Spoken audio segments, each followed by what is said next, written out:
9 of the 2025 Banana Ball World Tour. Our first back home here in Savannah. Swing and a miss. Misnick comes up with his third K of the inning. This one blasted to the seats. And that one is going to leave Grayson Stadium. Tellier behind the back. Double trick play and a doozy. Banana Ball at its finest. Oh, 360 behind the back, Salvador. Party Animals down to their final strike. Bloomer scores. We're tied at 3. It'll drop down in front of Alexiadis. Baber puts the Party Animals on top for the first time tonight. But the Bananas in prime position to walk off this game. This one tapped, backhanded by Acuff. Throw home is wild. And Oberst earns the walk-off, driving in Cox. A wild series of events in the final inning. Manners come back and win it 5-4. It was another roller coaster ride of a ball game last night, with the Party Animals taking their first lead of the game with 2 outs in the 9th, and the Bananas storming back to walk it off a half inning later. And thankfully, we've got far friendlier weather on tap here tonight for our second game of this 3-game set. And the fans, as you can see, have been here for hours, basking in the tropical 53 degrees Fahrenheit that we have been blessed with tonight. And now you get a look live at historic Grayson Stadium and the gorgeous sunset that we are working with off in the distance here in our city by the sea. Only the second game we have ever hosted in new look historic Grayson. What a way to kick off the 100th year of our ballpark's existence. And we welcome you inside the booth with Josh Talevsky, Biko Scala. Thank you all so much for spending your Saturday night with us. 9 games into this 2025 campaign. The Bananas 6-3, but the games have been awful close. 5 of those 6 wins have only been by 1 point. Yeah, you thought it might go to showdowns last night, but the Bananas staged an impressive 9th inning rally after surrendering the lead to the Party Animals in the top half. But overall, it was a truly incredible way to ring in a new look Grayson Stadium. You saw beautiful new lights improving the show. You also saw a lot of trick plays on the new turf, and I'm expecting even bigger things from the Bananas and Party Animals on night 2. Yeah, speaking of what's to come tonight, we took some video of rehearsals earlier today, and you get a sneak peek of what's going on later this evening. Ryan Rodriguez, I'm not sure if Ty Jackson will actually be in the middle of all that. How about Sal Jacobo getting himself a signature walk-up? It is going to be a wild scene. And now we'll send you right on down to the field because it's about time to be presented with the Banana Baby. To get your spirit fingers up in the air, 2 hands, all the way around the stadium here. Because this is a very important tradition in Banana Land. We've honored it since the first game back on June 2nd, 2016. Continue to bring the vibes here to your Bananas. Because fans, it is now time to meet tonight's Banana Baby, Johnny May. She's 4 months old. Very confused in this moment, but she's bringing the vibes to the Bananas.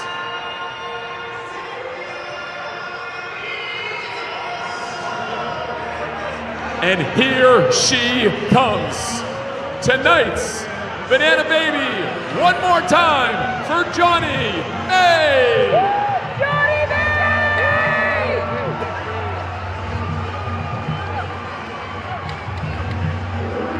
Ladies and gentlemen, boys and girls, direct your attention to left center field.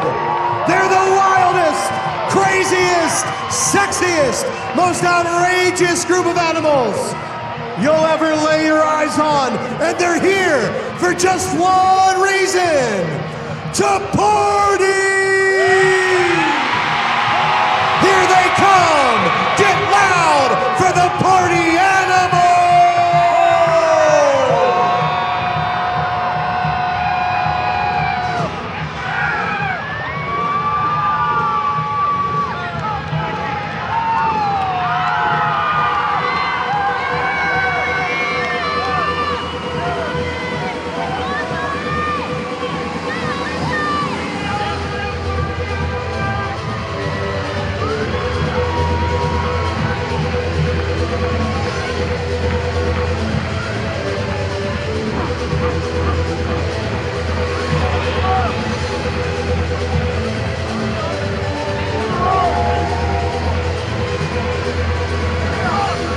starting lineup for the Party Animals, starting with the center fielder, Reese Hampton.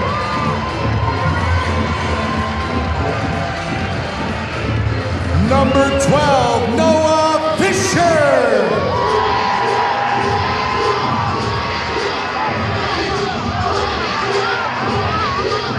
Right fielder, Jake Scholes.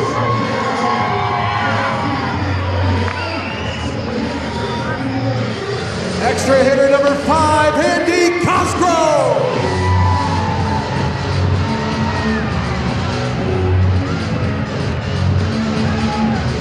At shortstop, number 11, Chase Haycott.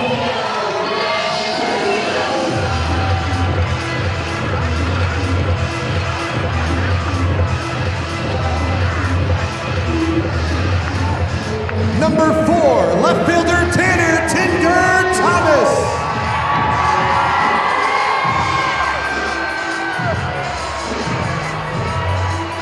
First baseman number 8, Bryson Bloomer.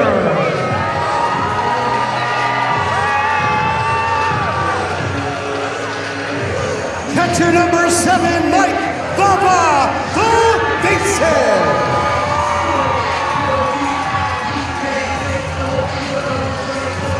Second baseman, Dustin Baber.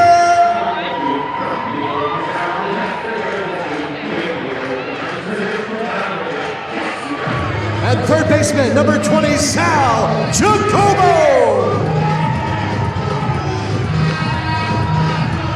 On the mound for the Party Animals, Sean Flew.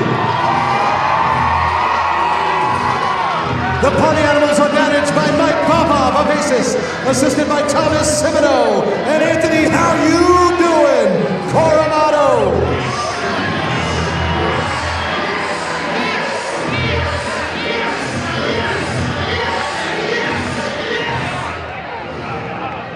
Ladies and gentlemen, I am bringing some Bananas power to the plate. His name is Noah. Noah is 5 years old, and he's attempting to hit a home run against these Party Animals. So can I hear some noise for my dear friend Noah? He's digging in the box, facing pitcher Dalton Ponce, who winds up, oh my goodness, and throws an absolute heater right by him. That was not very fair, Ponce. The count is 0-1. Ponce stares him down. Here comes pitch number 2, and he throws a changeup. Ponce, this is not very fair, man. He's only 5 years old. Whoa! Split says he's had enough of this nonsense. Oh my goodness! So much aggression. And now Noah has a fair fight, and that ball's crushed into right field. Bryson Bloomer can't handle it. The ball goes over to the Banana side. Oh my goodness, there's the fight. There's the fight. What's happening? Oh my goodness. They've completely forgot about Noah. Noah's rounding second, rounding third. He's running so fast. Oh my goodness, there's a play in the plate. You gotta touch home. He didn't touch home. Oh my goodness, he is safe on the play.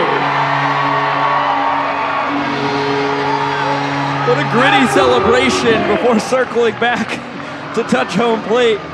Impressive performance by the home run hitter. The young professor is about to present the crowd here with the 11 rules of Banana Ball here in BTV. We give you the 11 rules from Jesse Cole with some moving pictures to accompany them.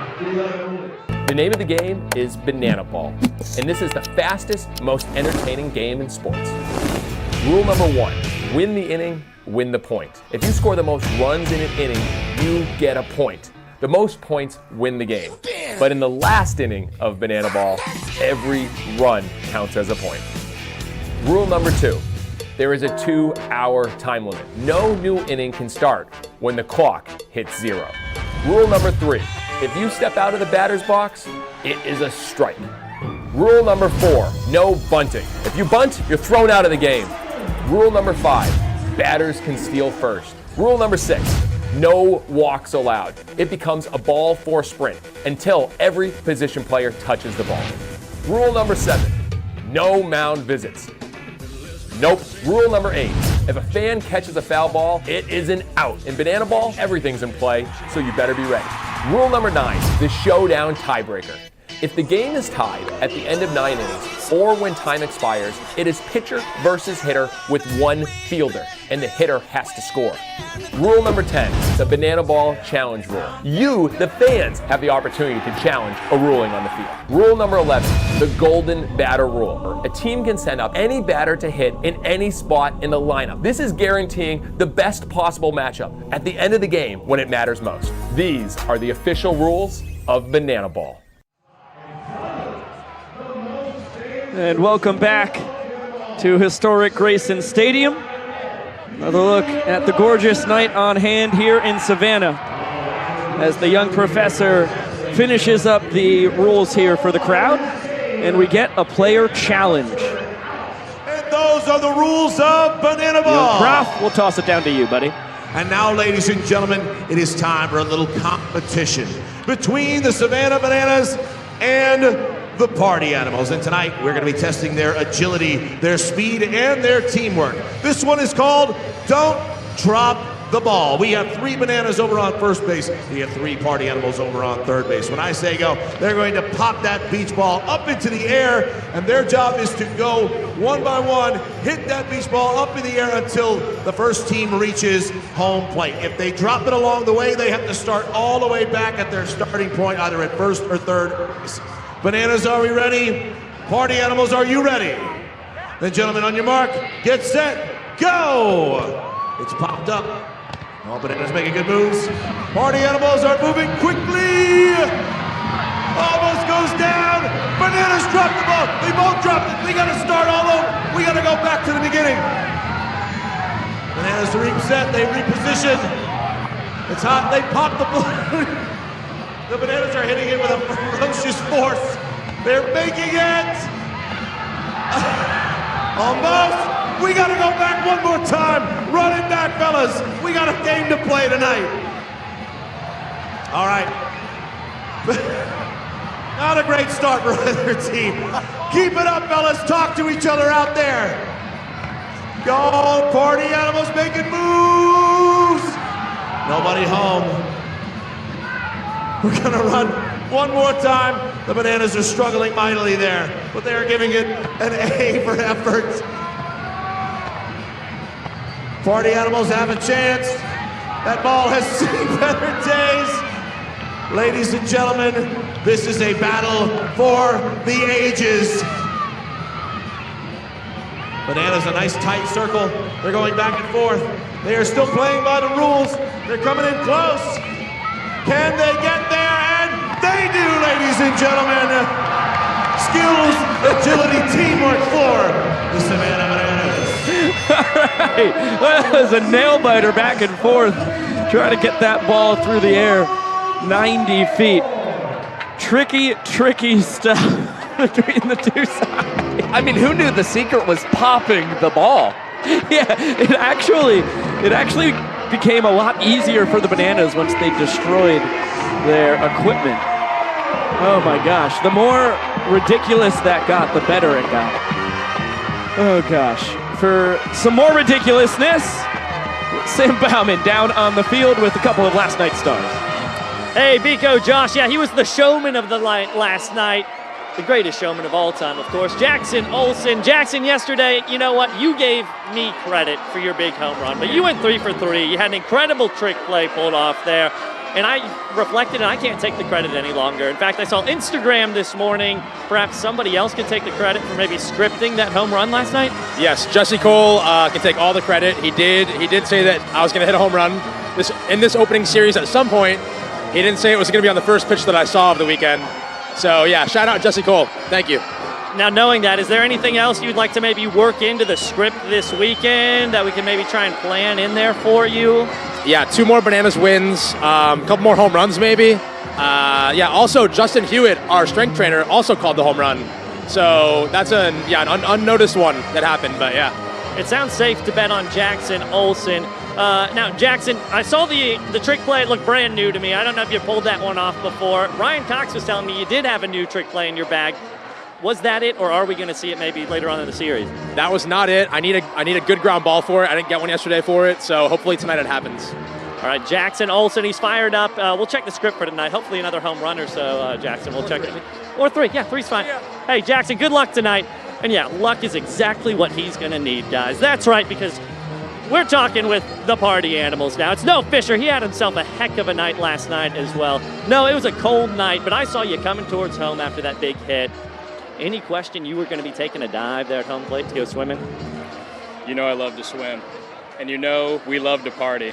So I just think you need a little bit more here too as we get on with this. But it was a great night for the boys. We strung some hits together, and I mean, we're going to go out there, we're going to play for each other tonight, and we're going to see what happens. I love the energy we got. We have so much fight in us right now. We're swaggy. It's a little bit cold out, but you know what? It's all good. And you, sir, look fantastic. I know you guys had the sleeveless look last night. We've added some sleeves here. Was this a response to the cold weather last night? Not one bit. We do love these jerseys. These are nostalgic. We love a good button-up. And you know what? Every once in a while, you kind of need some sleeves. And I just think that it's a fashion statement more so than anything else. But we love these jerseys, and it'll be 20 degrees. You'll see the boys without sleeves on. And we all love when the boys don't have sleeves on. No, what do we got to do tonight to get a Party Animals win here home at Grayson? We got to be consistent. We got to start early. I think we got to come out the gate hot. We just got to play our game. We can't try to do too much. We try to do too much, we're going to start pressing, and we just got to stay consistent. That's about it. So I like where we're at right now. We just got to keep going. No, I would just love to go swimming with you tonight. Any advice on what kind of dive I should be making with you? Let's go for a little, let's go with a backstroke tonight. That's a new one, never before seen. No, Fisher, I'm hoping to backstroke across home plate with you. Big night ahead. Hey, you know, everybody looks good in black and pink, guys. And as I have always said, Biko, Josh, party on. He has always said that. Thank you very much, Bam. And thank you, Sam, before that. Appreciate it, Olsen and Fisher, for giving us the time. Take a look at the pitching matchup tonight. Fluke against Prime. Yeah, it's the second time that these guys are squaring off against one another. And in Corral Prime's first career banana ball start, a lot of things went right for him. He only allowed one hit to the Party Animals. And as for Sean Fluke, right now he is allowing too many guys on base on the mound. He's issued 4 ball force sprints, also hit 2 batters. So for Flukie, he cannot allow free base runners on these bases. He's got to be more concerned with pounding the strike zone and, if anything, just surrendering a couple of hits to the Bananas. Yeah, what a start to his first full tour of banana ball for Corral Prime. And Sean Fluke, this is Banana Ball World Tour number 4. He has been here a while and normally does not take too many warm-up pitches to get loose, but he does take a couple. You got to get that wing going some way or another. And he has the privilege of working once again with his best friend behind the plate in Mike Vivacis. What's going to be really interesting, Flukie, he loves taking his shirt off on the pitcher's mound, but it's kind of a brisk night here in Savannah, so we'll see if he's up to the task across a couple of his innings of work. 53 degrees right now. Let's get it down to the man in the yellow tux because it's time to get the fans warmed up on a chilly night in Grayson. To get ready. So I need everyone on your feet. Everyone here in Banana Land on your feet. Because it is time for the fan warm-up. So please welcome to the field 5-year-old CeCe. Here she comes. Oh, good speed, CeCe. All right, this is very important. We have to get this crowd fired up and electric tonight. So whatever you do, they're gonna do. Are you ready for this? Yes. You sounded. Here we go. Whatever you do, they're gonna do. Good job, CeCe. Good start. Oh, a little sprinkler. I like it. A little. What's going on? All right, more sprinkler. All right, we're rolling. I like it. Keep it going, CeCe. Keep it going. We're swimming. Yes. Of course. At this temperature, that's what we do. Okay. We're a little jumping fist pump. I like it. Jumping fist pump. No jumping jacks. Oh no. those. We're back here clapping. CeCe, look around. They're going crazy for you. Let's hear it for 5-year-old CeCe.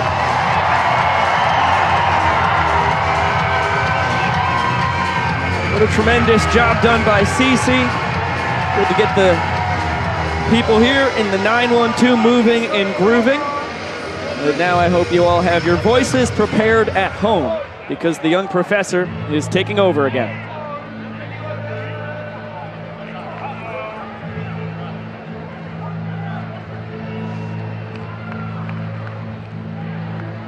Ladies, gentlemen, boys and girls, and potassium enthusiasts from around the world. Tonight, you and thousands of your friends here live and millions more watching at home have gathered here to witness something beyond your wildest imagination.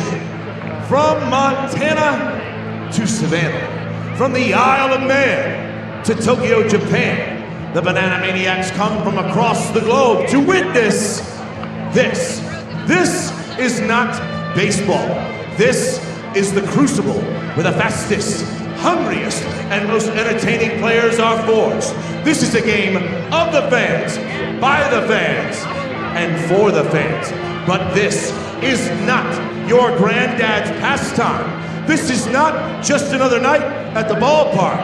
This game is baseball by birth, fruit by name, and an absolute worldwide phenomenon by the grace of God. This is the time for every single person here at historic Grayson Stadium to get on your feet and give me your voices. Because this is the greatest show in sports. Ladies and gentlemen, this is Banana Ball! Grayson Stadium, what do you say? We need the starting lineup for your Savannah Bananas. Leading off the center fielder, number 5, DR, the Doc, Meadow. At DH, number 19, Dan Oper. At first base, wearing number 3, Eric Jones. Batting fourth, the left fielder, number 15, Robert Anthony Cruz. In the 5-hole, playing right field, number 2, Reese Superman Alexiadis. Batting sixth at second base, number 8, our greatest showman, Jackson Olsen.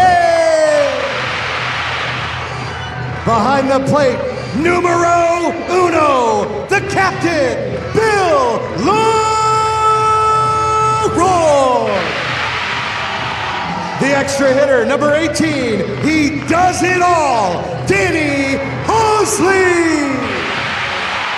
At third base, number 4, Kyle K.J. Jackson. And at shortstop, number 6, our glove magician, Ryan Cox. On the mound for your Bananas tonight, number 11, Correll Prime.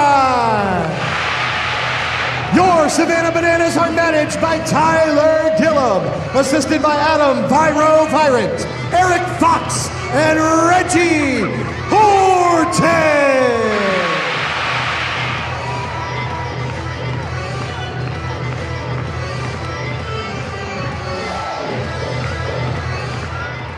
Fans, please rise and remove your hats.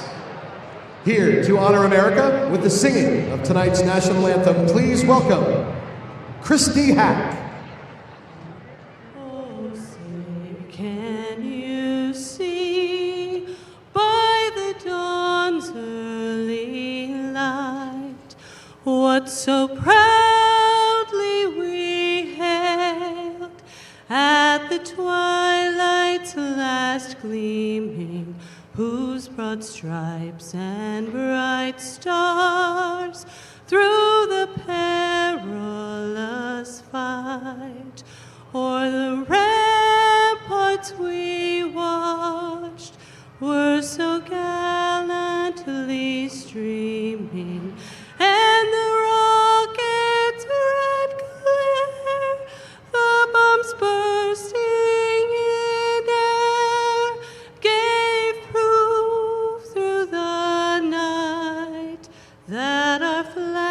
was still there.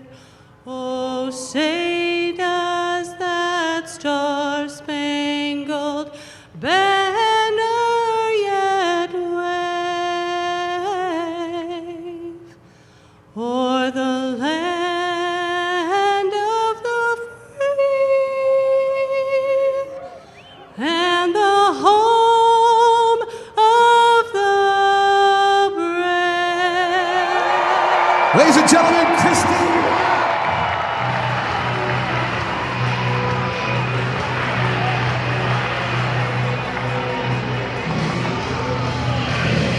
You are watching Game 10 of the 2025 Banana Ball World Tour.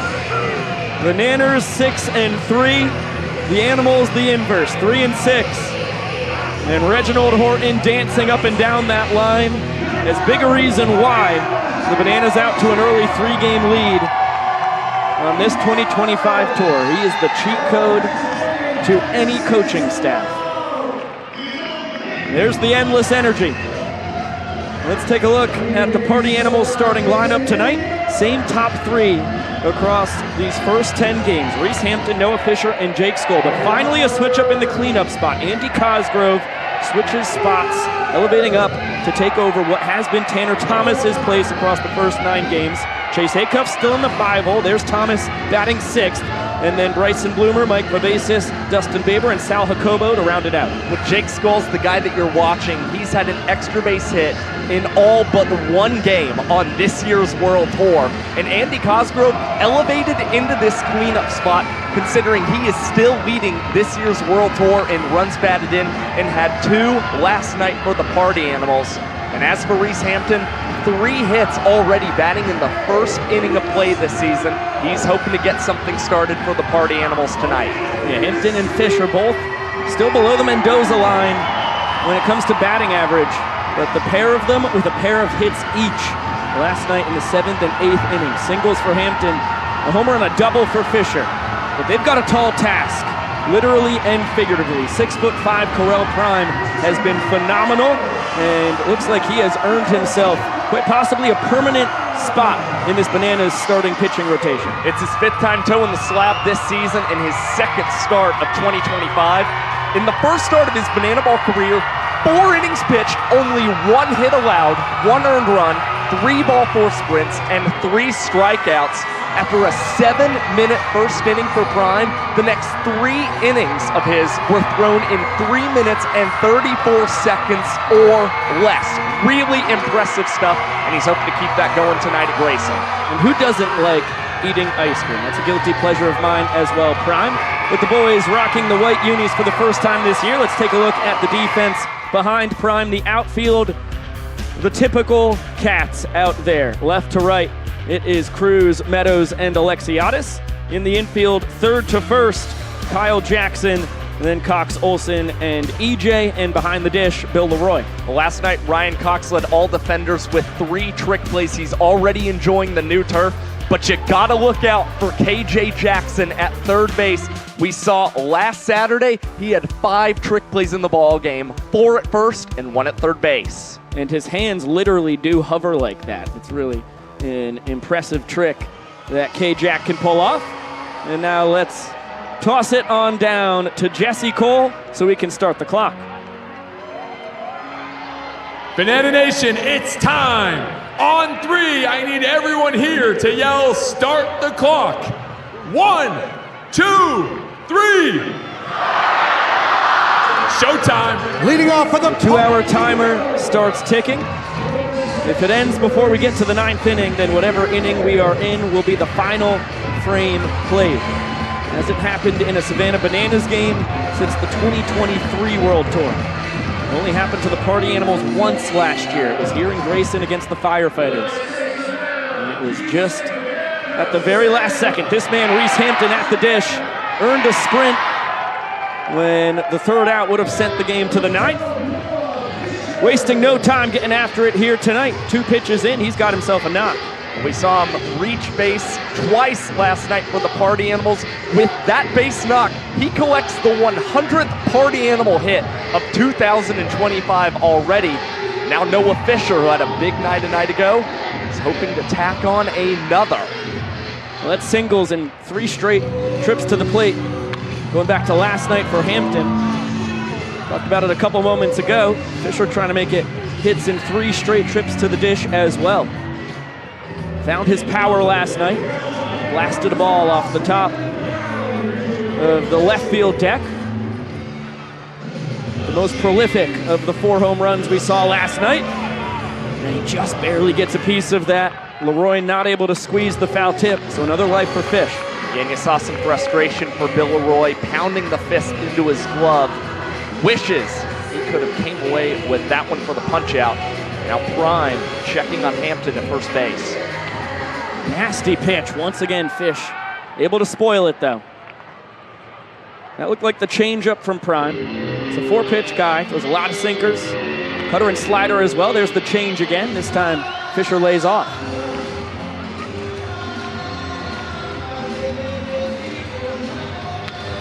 This one out to right center. Meadows on the run. Behind the back, can't make the trick play.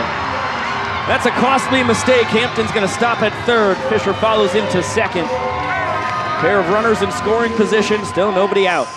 And a very tricky route for DR Meadows, ranging into that right center field gap.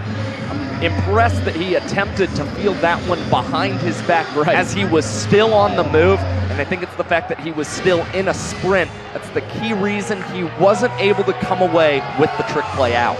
Yeah, that's only his 3rd missed trick play in 20 attempts this year.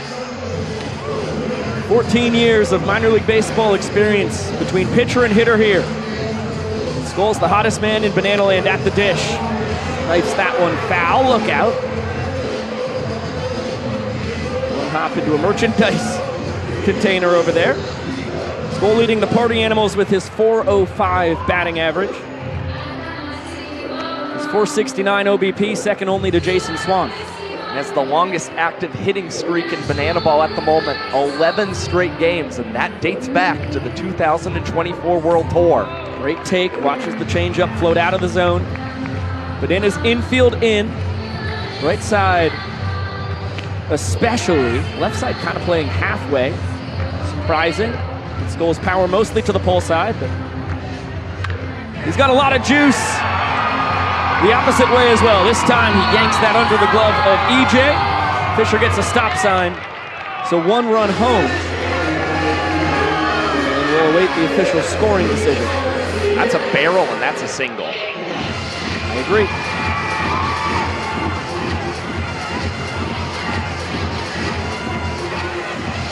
And the Party Animals get to Party Rock. Hampton at the middle of the fun. It's his 10th run scored of the tour. And the 4th Party Animal into double digits when it comes to crossing the plate. And great opportunity for more offense. Andy Cosgrove, the cleanup hitter, has runners on the corners. He was hitless in Fort Myers last weekend and broke out of that cold snap with a 3-for-5 night with 2 runs batted in for the Animals, which included the game-tying knock in the 9th inning. Skoll takes off. Leroy won't throw. That is his 5th steal. He's only been caught once. Ties Grayson Bloomer for the tour lead in that department. Takes the double play out of commission. Bottom of the zone. 2 balls and 2 strikes.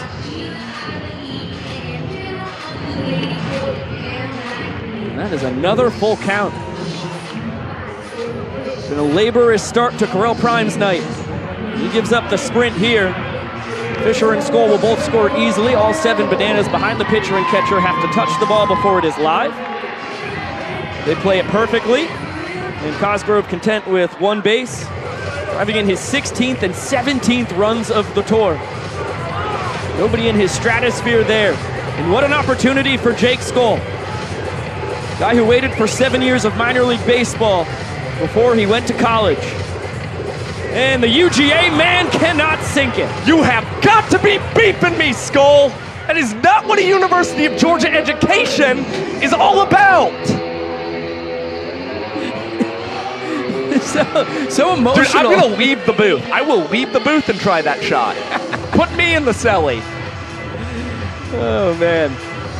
Skull was just playing football too much, not spending enough time shooting pong shots. Gosh darn it, Kirby Smart. 3 runs are home. Cosgrove leads off first. And Chase Acuff slides in. Josh banged the table so hard up here. We had technology flying. His pitch counter ejected itself off our table. That one sliced the other way. Nice piece of hitting from Chase Acuff. Cosgrove slams the brakes. Alexiadis throws behind him. And he's back to second in time. Chase continues his torrid start to his 3rd World Tour. Came in hitting .366. All the guy does is hit. MVP now north of 400. And Tanner Thomas, for the first time this year, not in the cleanup spot. But he's been terrific. This is now World Tour number 4 as a party animal. Hitting .289. 11 runs driven in. He's 3rd most on the tour, and a lot of them have come in the clutch. It's not a lineup decision that was made because Thomas is cold by any means. I think it's more so to break up the left-handers in this batting order rather than have 2 lefties in Skull and Thomas batting back-to-back in the order. Especially with the Bananas. They always have Zach Phillips in that bullpen. They've added Kyle Perry this year as well. This one bounced to Olsen. He'll flick it to second for 1. Cox no throw to first. And Cosgrove not fooled by the deke. Finally, 6 batters into the inning, the Bananas have an out. Impressive battles from the party animals have paid dividends in the first inning. 4 of the first 6 batters have had plate appearances of 6 pitches or more. Grayson Bloomers will go at least 2 as this one rolls foul. He switches from 3rd to 1st from last night to tonight. Trades defensive positions with Sal Jacobo.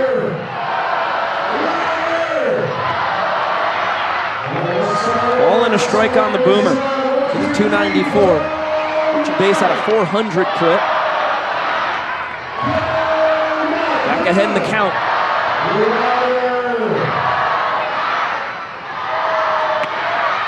He's ahead, 3 balls and a strike. Still looking for that first long ball of World Tour number 3. One at the bottom of the zone. Pitcher's pitch. Count is full. There goes Thomas from first. It's another sprint. He'll have a chance to score if the Bananas make a mistake on the sprint defense. They do not. And I think we may have another chance. No.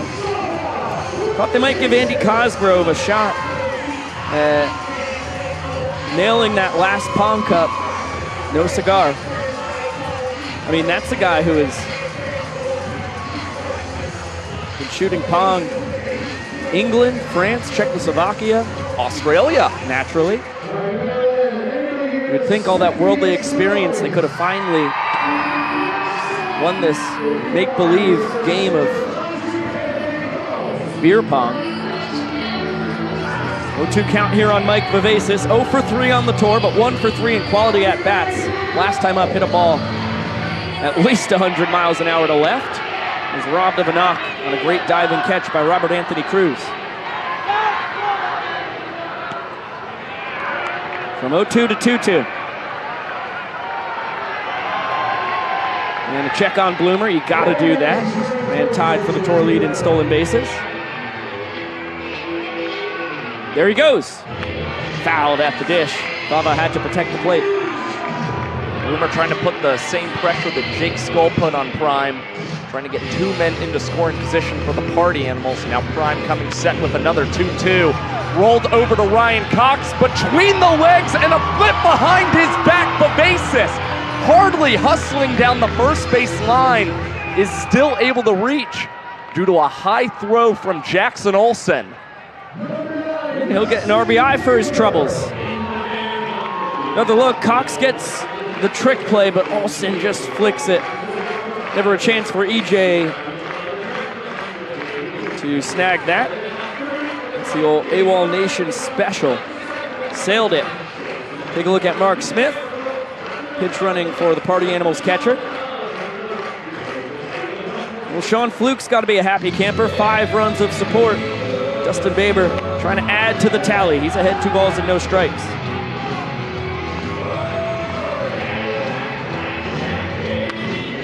That one lifted high to shallow left. Cox is out. He's calling off Cruz, and he will tip it and catch it himself. So a pair of trick plays for the glove magician. He is up to 24 on the tour, pacing all defenders.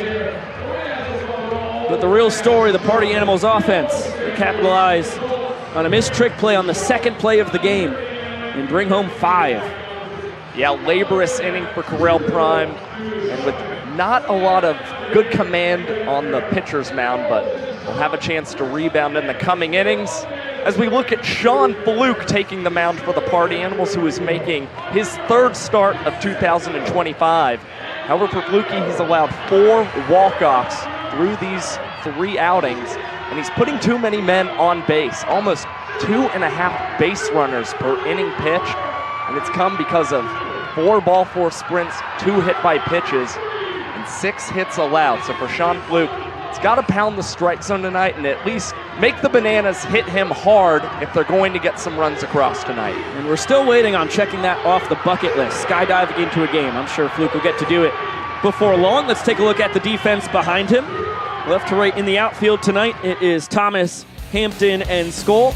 And in the infield, 3rd to 1st, you can see him now, Jacobo, Acuff, Baber, and Bloomer, with Vava behind the plate. Reese Hampton is leading all Party Animals outfielders with his 9 trick plays, trying to get into double digits very early on this year's World Tour. Meanwhile, big competition between Chase Acuff and Dustin Baber right now to be the Party Animals team leader in trick plays. And each of them have combined for just 3 missed trick plays. 1 from Acuff, 2 from Baber. The doctor steps in after leading the 2024 Tour in batting average and OBP, en route to Tour MVP award. He's pacing them once again, hitting .462, reaching base at a .559 clip. Video game numbers, 9 games in. Ahead 2-1 now. That one high, but to the wrong part of the park. Hampton, shy of the track, is going to make a basket catch for out number 1. Well, Hampton continued to turn himself around, try and make the catch, and now the Party Crashers have entered the field of play to celebrate the first out, with Sean Fluke getting picked up and carried on back. I'm a big fan. Stunt Marshal, that's his go-to move. Did it to Acuff, the Party Animals' first trick play last night. Yeah, these boys are right up Fluke's alley. And CB Suave, he's not afraid to go shirtless. There it is, the cold weather. It doesn't intimidate Sean Fluke.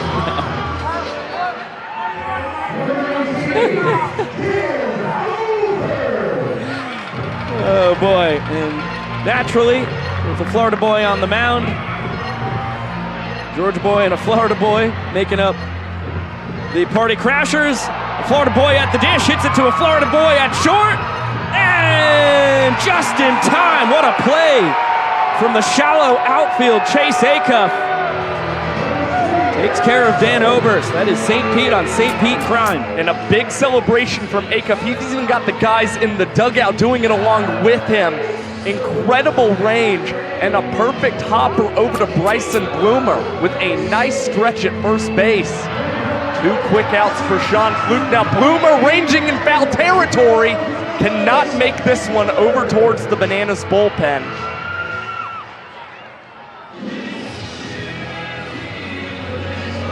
EJ has been Fluke's arch nemesis for a long time.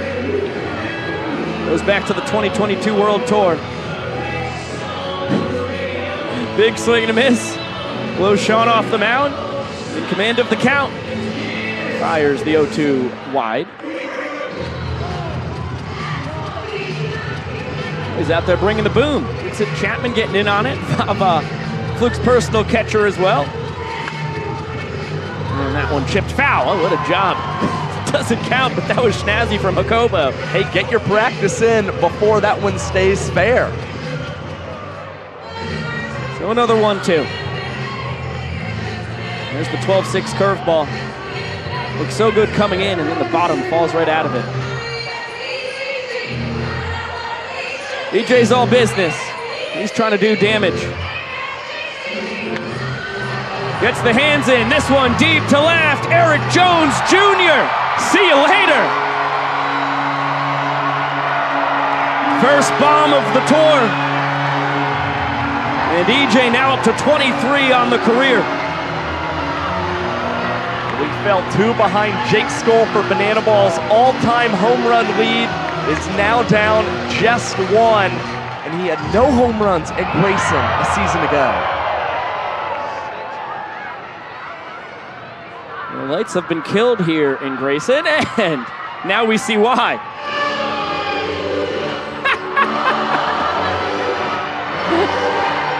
It's a Christmas miracle. February 22nd. You serious, Clark? He turned those lights on?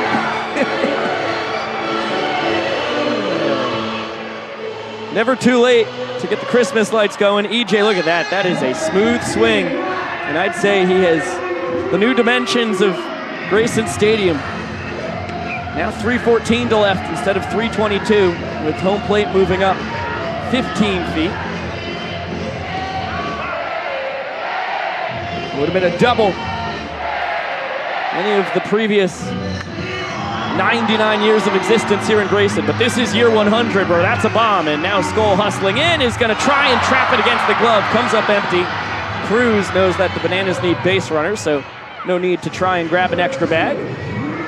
He'll reach on. Only the second trick play missed, and 8 tries on the tour for Scully.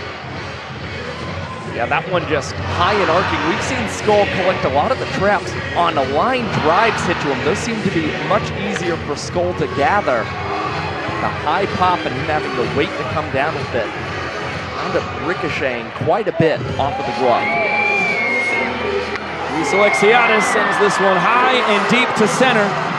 Hampton moseying over. Will grab it. Looks like he was going to tip it. Ends up getting trapped in the glove. And Sean Fluke gives up the 2-out solo home run, but earns the point. Party Animals up 1-0, 1 inning in. And let's take a journey back to last night. The first half inning of Banana Ball ever played on the new AstroTurf. And there are 4 Bananas in the infield. Count them, 4. You just saw all 4 of them nail a trick play. You can't make it up. And all 4 of them have been pretty vocal about how excited they've been to be playing on turf. And you saw Danny Hosley collect the first trick play on turf here in Grayson Stadium. Then Jackson Olsen got in on the fun and had a friendly bounce as well that helped him break out a new trick in his arsenal. Meanwhile, for Ryan Cox, collected the bouncer against Tanner Thomas, and it turned into a double trick play as Eric Jones Jr. fielded it behind his back. Pretty impressive for the Bananas infielders to break in Grayson Stadium, all with the trick play in the first inning. As poetic as you could possibly imagine. Baseball and Banana Ball continue to be the beautiful sport. Just can't make this stuff up. Never know what to expect. Take tonight, for example. Carl Prime had been dynamite across his first 9 innings pitched this year. He gives up a 5 spot. Party Animals earn the point easily. Brought 9 guys up to the dish, so we start on the 10 hole. Sal Jacobo with Hampton and Fisher lurking at the top. This one rolled over to third. Kyle Jackson jumping behind the back and forgot the Banana Ball. That'll be only the 3rd trick play missed in 14 tries for KJ this year. Well, for Jackson, as he was jumping, lifted up the glove and kind of swatted it up behind his back, which is why the Banana Ball wound up coming loose for KJ and allowing Jacobo to reach. Not what Carell Prime wanted to see to start his 2nd inning of work. It was a trick play miss, 2 batters into the game that helped kickstart the Party Animals 5-run first, although it all began with the Reese Hampton single to left. And this one lined, EJ can't grab it. but he will get the force at second, back to first, not in time. Boy, tricky strategical decision there for Eric Jones Jr. The ball caught him more than he was able to catch the ball. Ends up firing to second to get the lead runner right here. He's got to decide. You're going to get the force, or you're going to try and tag first and then get a tag out at second. He decides to get the safe play at second first. I think that was the smart play for Eric Jones Jr., especially because you don't want to possibly airmail that throw after you step on the bag. Allow the runner to get to third base or even possibly score. It's just a question of now whether Reese Hampton will try and swipe second base, as the Party Animals have already been very aggressive running tonight. You've seen the on-deck batter Jake Skoll swipe second base. A couple other guys on the run when balls were either put in play or ball 4 was fired. Ball and 2 strikes here on Fish. This one fouled off of himself. That is never fun.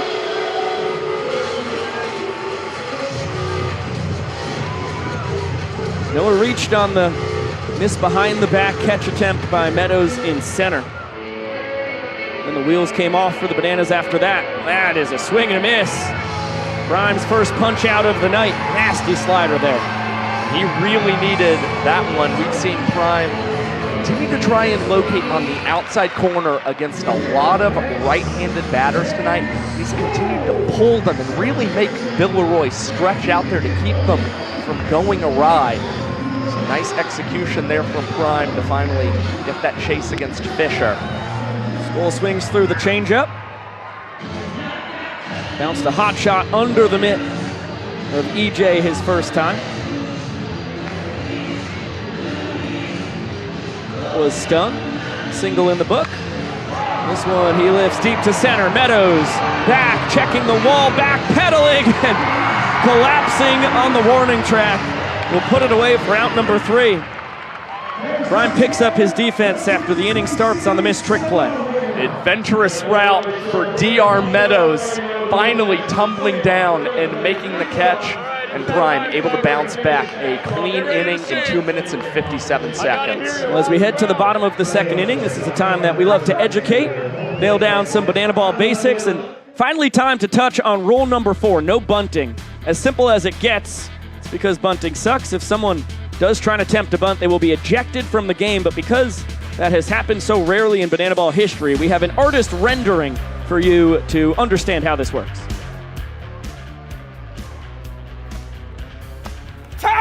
Hey, what the heck? That's a bunt attempt! What the heck? You're out of here! What the heck are you doing up? This is banana ball and he's a party animal. He can do whatever he wants out there. Well, you can't tell me about banana ball stuff. You can't tell me what this is all about. Because I've been here since the first day. I've been here since day. Bizarre artist rendering there. Very accurate when it comes to the drawing. I mean, 2 pretty good-looking fellas out there. I gotta be honest, the Party Animals really favored you and your mustache. Oh, yeah, I was actually thinking that the Bananas pitcher, coach, and the umpire all looked phenomenal in that. Very good acting by the cartoon characters as well. I know this. The Bananas and Party Animals, they're known for having some pretty good-looking players. I think those are the best-looking cats I have ever seen on a banana ball diamond. Yeah, not a lot of variety in the faces, so we'll work on that. We'll talk to the animators, see if maybe we can get a couple different faces out there for the next artist rendering. But CGI's just taken such a step back these days. Yeah, just look at Davy Jones playing the piano back in the second Pirates of the Caribbean. You'll understand. Look out, Chase Acuff. He tips it up, barreled over by Bloomer, and Sean Fluke is there to haul in a quadruple trick play. And one at that. And it's crazy because it comes with a collision between Bryson Bloomer and Chase Acuff, but Baber and Jacobo, unfazed, are still able to get successful tips into the bare hand of Sean Fluke. Well, to score that one, gosh, did it get to Baber or Jacobo first? Baber. Thank you. 6-4, 5-1 in your scorebook at home. TPO times 4.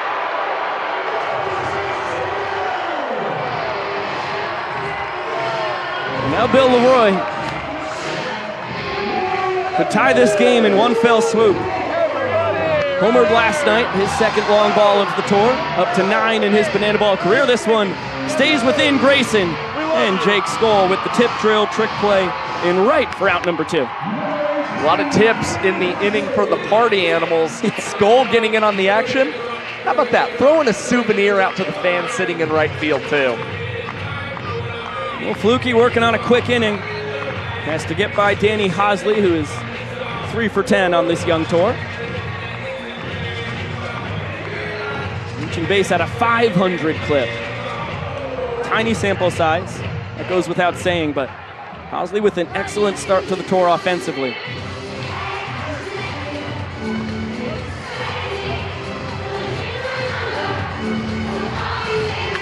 Big bender yank, foul, look out. They took out Ryan Rodriguez in the Party Animals bullpen.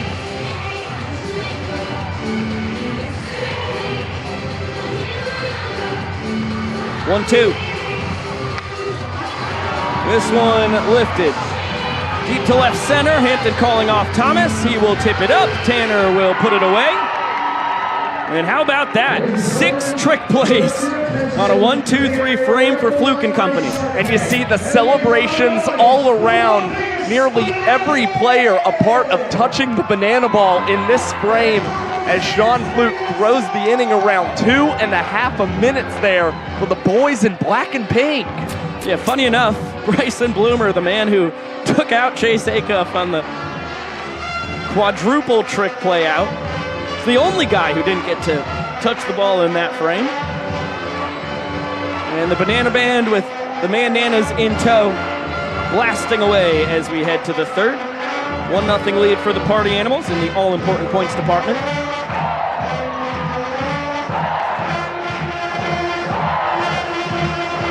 Good to see Mandana Marty back in the action. Blown away on what looks like a kazoo, maybe just a little noisemaker. As he drifts off your screen, bottom left.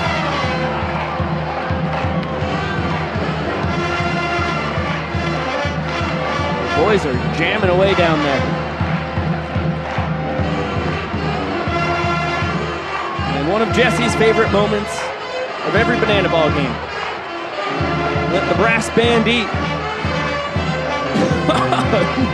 That's a new move. I don't remember seeing Jesse pull one of those off before.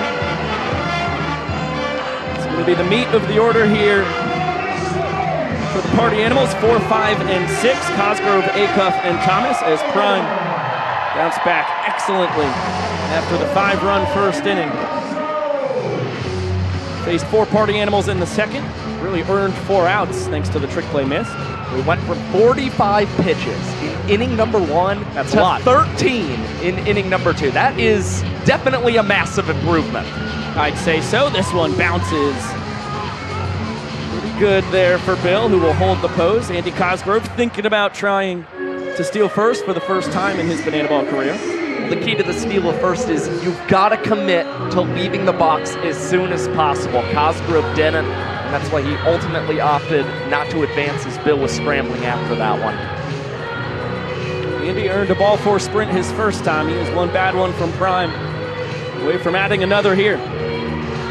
Maceo and Reggie getting after it in the dugout. That's how Reggie's racking up 40 to 50,000 steps every single ball game. That does not stop. Prime back in the count from 3-0 to 3-2. And that one lined up the middle. But what a professional hitter Andy Cosgrove is. Just continues to rake. And since he is EHing tonight, it's another opportunity to run the bases. He has been suspect number 1 when it comes to Mark Smith, the designated runner, taking over for guys on the bags. Terrell Prime battled back into the count with a couple of good fastballs. Thought he could get one more past Andy Cosgrove. Wound up paying for it. Party Animals have had the leadoff batter reach in all 3 innings of play so far tonight. That is a sword for Acuff. Prime out ahead, 0-2. That's a great take. And Cosgrove being pinch run for so often is not a knock on his speed. He runs very well for a catcher. As this one's popped out of play. It's because he has to put on the gear in between innings, gives him much more of a breather. keeps the game moving. And especially if the Party Animals are inserting a new pitcher the next inning, allows Cosgrove to game plan with that arm as the Bananas backstop. Bill Leroy almost guns down Andy Cosgrove at second base.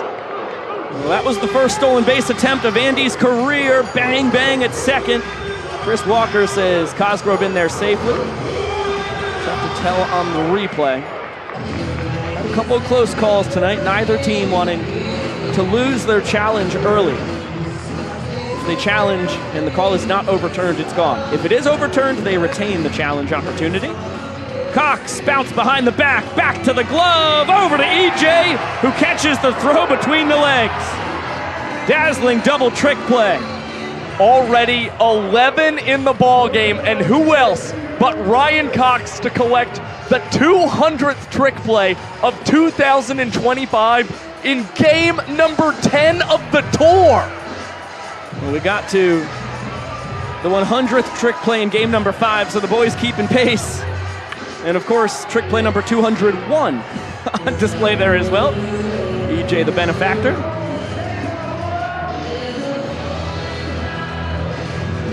That was shades of the 999th and 1000th trick play of the 2024 tour. Cox and EJ in Progressive Field in Cleveland, Ohio. That was a dejected Ty Jackson after he couldn't make a clean play on the foul ball. Another squibber from Thomas, still alive. Tanner getting nothing but a healthy diet of sliders from Corral Prime. It's his signature pitch, and it's always kind of been the bane of Thomas's existence at the plate. Nice piece of hitting the other way. Cruz going back on it, can't make the snag. Thomas will trade spots with Cosgrove, and the Party Animals with a chance to claim another point here in the third. Tanner, two-strike Thomas, strikes again for the boys in black and pink. Now have a chance to go up another point in tonight's ball game. And they get to celebrate with some Ring Around the Rosie. Kobo Smith, Kyson Hampton in the middle of all the action, and the Bananas furious by that display of unsportsmanlike behavior. Never seen something so despicable on a banana ball field. The gall of these Party Animals. This front door bender in there as Corral Prime jumps out ahead of Bryson Bloomer. Second time up for the Dunkin' Donuts batter of the ball game. This one bounced to short. Cox between the legs, over to first. EJ catches the throw behind the back. That's the second double trick play from Cox and EJ here in the third. Impressive stuff yet again. Cox so good at the quick transition between the legs. And Eric Jones Jr. has evolved so much as a first baseman. Started as a catcher back in 2022 and early in the 2023 World Tour. The way he's got to consistently receive those behind the back, he will bounce banana balls off the brick in the dugout to just get his reps in. All in a strike here on Vivaces.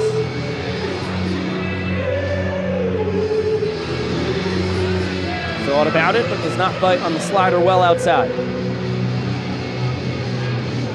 Thomas leads off third as Vava offers at that slider. Deuce is wild now. Party Animals trying to double their lead in the inning.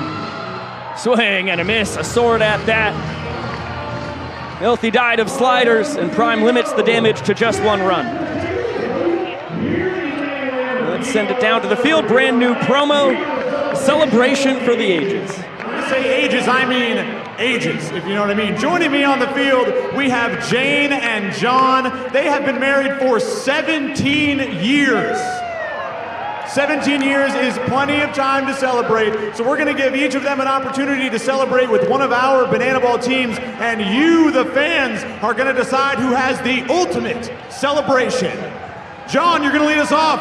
Go home and score, brother. Let him hear you while he does. Head in there, John. Let's go.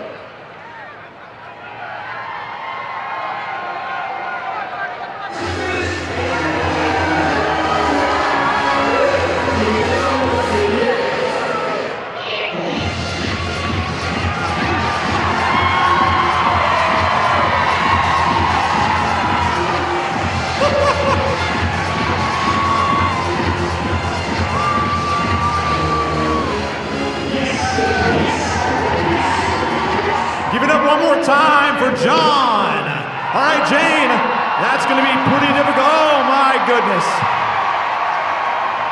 Jane, that is going to be pretty difficult to beat, but it's your time to score. Get on in there.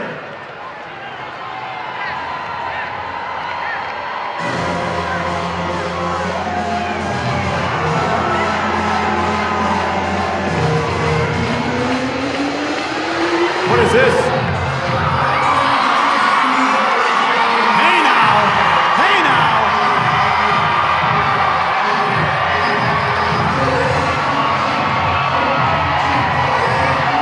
Woo! All right, fans, it is time to decide, was our winner John?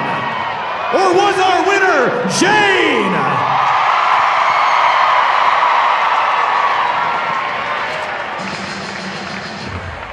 All right. And now this. Well, I'll tell you who dances a lot like Pappy. That would be the new man on the mound for the Party Animals, Yeah. Dalton Ponce, There's the out for the transition. 4th time this year. Nailed it, Josh. In his last outing, 3 innings pitched, only 1 hit allowed, and he struck out 5 bananas. He has worked a lot on developing his off-speed pitches, and he's noticed his curveball has been getting some rather insane movement to start this World Tour. It might mean a slight uptick in ball force sprints, but it's also been a key out pitch for Ponce. Fastball gets strike 1 to Kyle Jackson. Now time is called. Vincent says, I would like to dust off home plate, but on second look, it's actually clean as could be, just some rubber pellets from the AstroTurf on there. So now he'll run us through a little, if you're happy and you know it. Oh.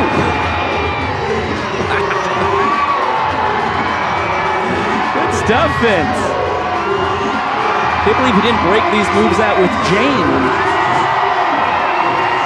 She came after him during that celebration comp. I would say that she motivated him for what was one of the more career performances for Chapman. Couldn't agree more. Perfectly timed to the music. It's a lot of shakes per second there. I had 98. And Ponce pretty much with the carbon copy of pitch number 1. Maceo Harrison hoping to spark a Bananas rally in the bottom of the 3rd. They trail by a run, and they trail the game by a point. Ponce a 5-pitch guy. Couple shakes here to Vava. Goes back to the fastball once again, pretty much 3 of the 4 pitches, same spot. Finally, KJ able to get a piece. He's also got to look out for a changeup slider and a 12-6 curveball. There's the legendary wrecking ball dance from Mace. And once again, another gnarly 2-seam fastball. I mean, the movement on a heater there is really something else from Ponce. Kind of like the movement on Maceo's hips. And that's saying something. Ponce overthrew that one. Tried to go back to the well one too many times. Yeah, trying to go and elevate the heaters. KJ Jackson, but it may be setting up that curveball that he's been so enthused about. Now he's going to stick with the fastball, and Kyle Jackson makes an excellent adjustment. Well, 5th time's a charm. Nice start to the night for KJ. Inning tying run is aboard, and K-Jack very fast.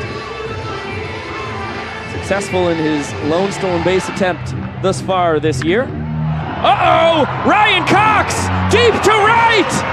Do you believe in miracles? The glove magician with his first Banana Ball home run. It's a walk-off 3rd inning winner. The impossible has happened in his 196th career Banana Ball game, the most all time. The glove magician touches home on a homer.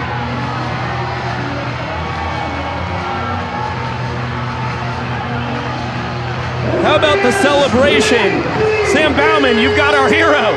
Hey, Ryan Cox! Ryan Cox, give me a minute. What the heck? I don't even believe this isn't a dream. This got to be a dream, right?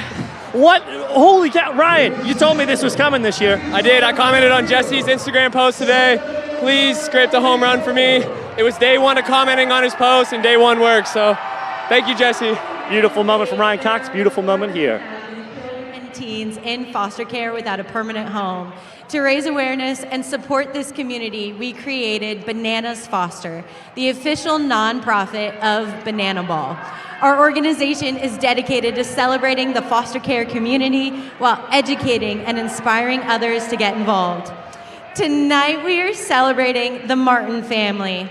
Brian and Chelsea have been a licensed foster family for the last 11 years here in Georgia. Their goal has always been reunification, but when that's no longer an option, they are asked to adopt into their family. In total, they have welcomed 10 children and teens and officially adopted 5 into their family forever.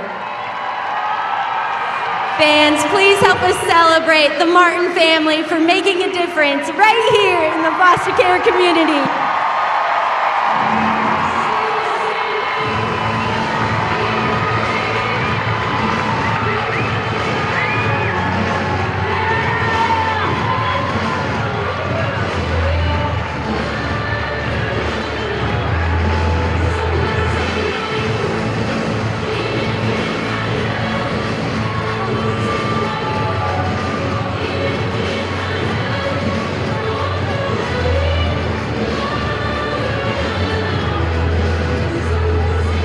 Another big shout out to Brian and Chelsea. They have been doing wonderful work in the foster care community here in Savannah, Georgia over the last 11 plus years.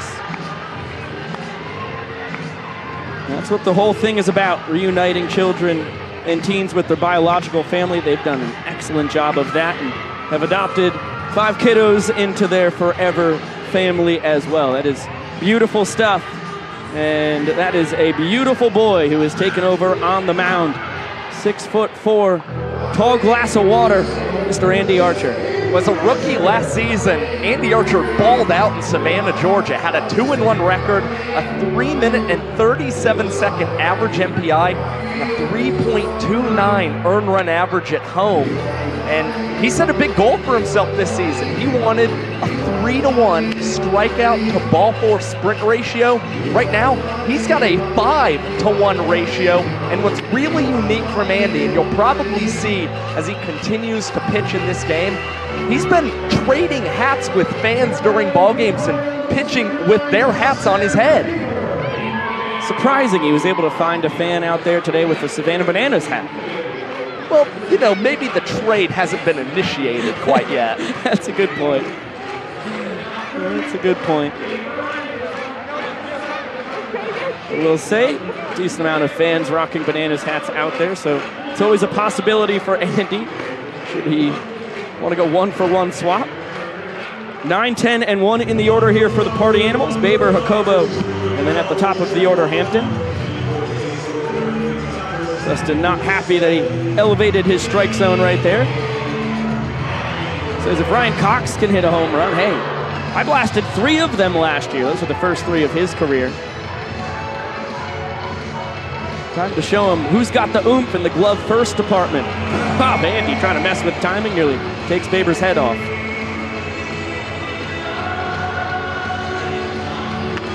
This one bounced foul. Dustin popped out to a trick play from Cox his first time. Oh no, it hit Split in the head. He is down for the count. Good to see Troy Banks, Party Animals bullpen catcher, hustling over to check on the world's strongest banana. I mean, there was concern from everybody in the Bananas infield and outfield, hoping that Split was all right. Yeah, he's up and moving with Troy's help. There's something else. Payoff pitch fouled right over our heads.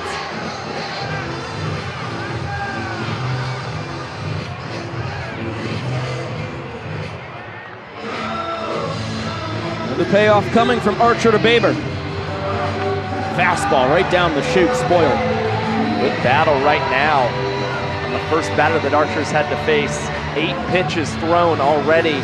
Now number 9 about to receive a 9th. Line drive foul. Just a pinch early on the Split changeup. I think Split was scared. Yeah, I think that he feared that one too. Yeah, I think so. He's still trying to get back down. They're goofing around with the kids. 10th pitch here. Lined, this one's gonna stay fair. What a battle from Baber. Cruz over to cut it off.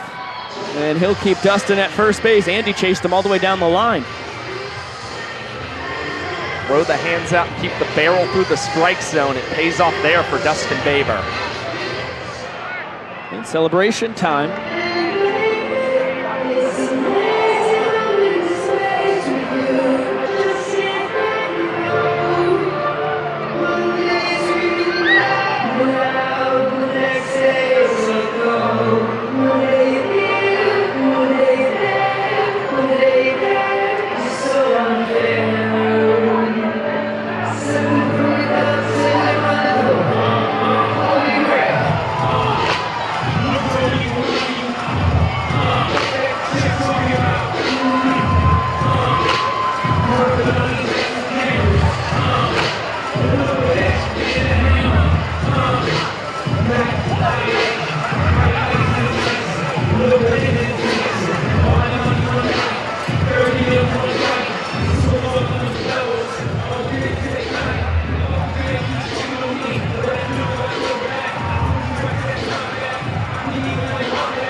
Walk up for Salvador Jacobo. And shout out Nate Tellier, doing his best Justin Timberlake impersonation to kick it off. I just love seeing the rookies get in on some really big entertainment moments. And oh, look out, Sal! Andy Archer took some exception to that. Mark Smith, pinch running at first. Yeah, Andy probably just jealous of Sal's dance moves. From the guy with the least seasoning on the team. Right, according to Malachi Mitchell. But it is the Mitchell report. Can't argue with that. Although some have. At least the previous Mitchell report, that is. It's actually pretty flawed, the first one. But the Malachi Mitchell report is 100% accurate. Infallible. Good job, Sal, able to fight off the fastball. It usually comes with a courtesy margarita as well. Oh, man. Another one, too. Count evens up.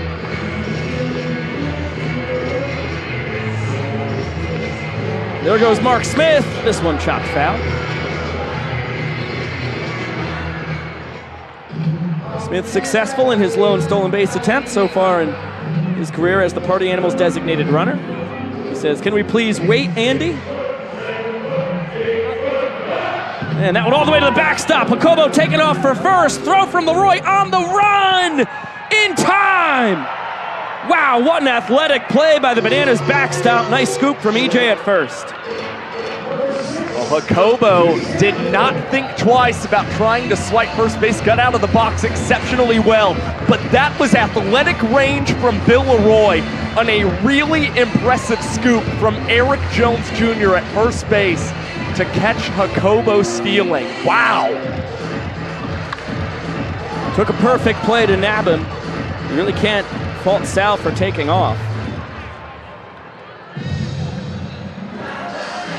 It's the Green Light base running special. On display.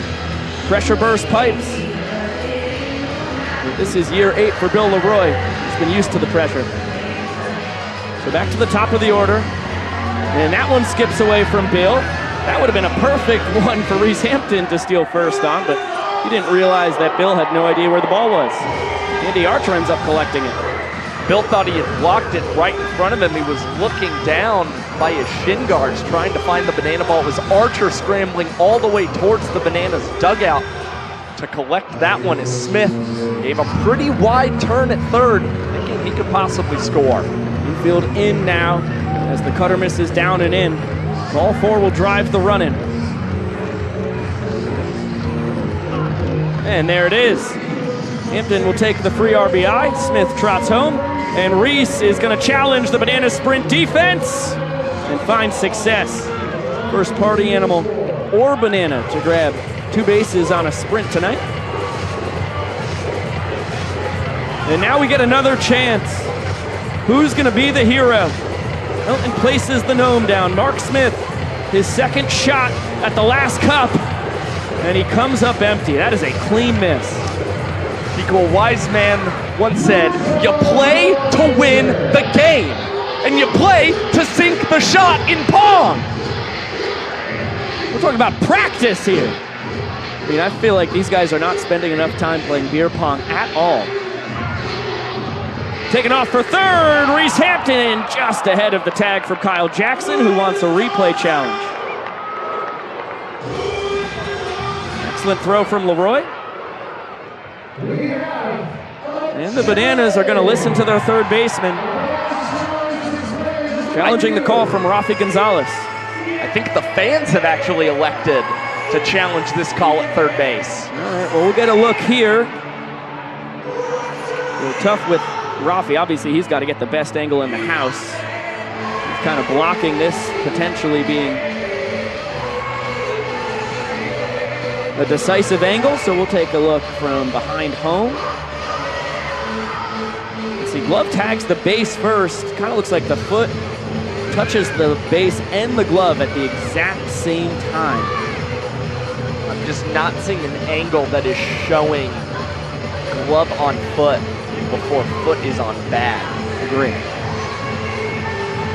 We can't complain with the angles. These are great shots we've got, but I don't think this is overturnable. If this is all we've got, the call on the field will stand. Yes.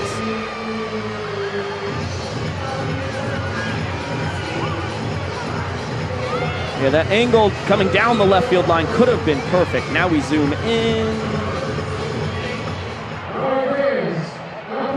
Review the ruling on the field. Never got far enough in. Stand on that zoomed in angle. So Hampton doubles his stolen base tally for the tour. Very important one. Bananas have to bring the infield in. And Noah Fisher, it doesn't matter where the infield is, he's lining that one into left center. And he'll double the Party Animals' lead in runs here in the fourth. And now it looks like Reese Hampton is going to be denied a chance at sinking that final pond. You know, you just don't want the morale to drop too low in the dugout. I think that's what you got to chalk that decision up to. It's a balancing act. Fastball gets the outside corner. 0-1 count here on Jake Skoll. A couple of boys from the Atlanta, Georgia area duking it out down here in Chatham County.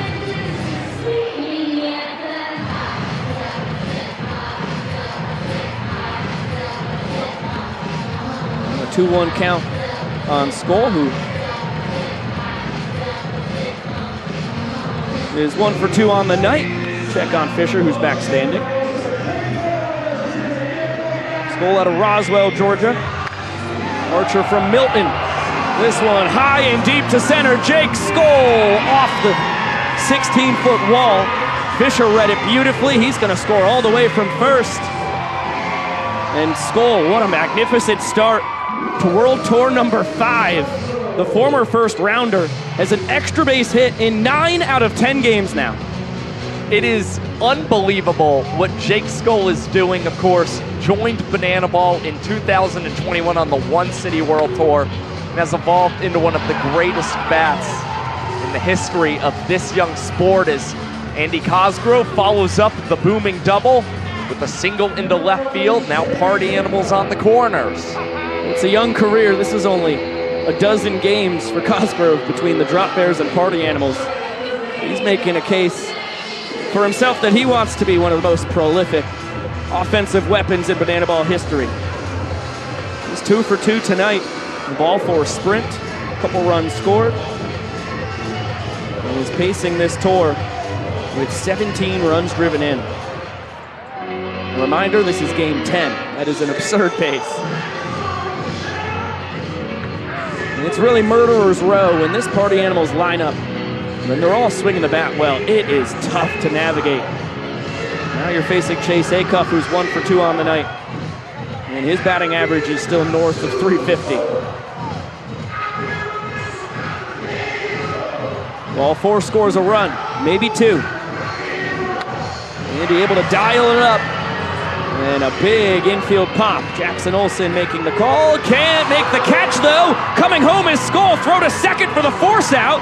But somehow Chase Acuff gets an RBI on the skyscraper. Infield fly rule was never called. That's heads up base running by Skull. My goodness. Well, I don't think if you're Andy Archer, you're even too upset about allowing a 4th run in the frame, knowing the team is already going to be down a healthy dose heading into the bottom half of the inning. Just put it behind you, focus on getting Tanner Thomas out here. Nice change up to start the plate appearance, and then a fastball scrapes the top of the zone. 0-2 count. Nice 1-2 punch. Andy sticks with the heat. This one fouled away.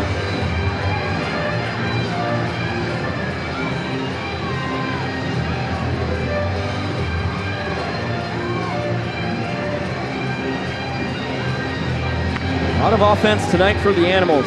5 runs in the first, 1 run in the third. It did not stand up though. 2-run walk-off homer from Cox.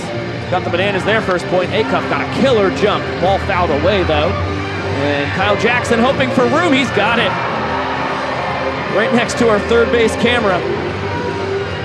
And that stops the bleeding. But as I just mentioned, 4 runs come across. And the Animals a great chance to take the lead in points again. Already 2 innings in this ballgame for the Bananas where pitchers have had minutes per inning times over 10 minutes. They have got to cut down on that tonight. Tough go with things for Bryman Archer. Yeah, not fun. And that also has our 2-hour timer below 1 hour and 2 minutes. 1 hour, 1 minute, 45 seconds. As we hey baby towards the bottom of the 4th inning, so the pace of play is going to have to pick it up if we want to get 9 innings in tonight, which I would wager we do. Talked about it earlier, haven't had a Bananas game not make it to the 9th inning within the 2-hour time limit since the 2023 World Tour.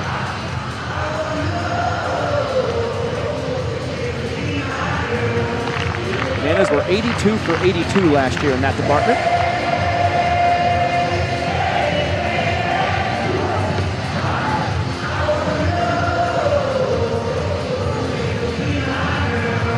You see folks bundled up, but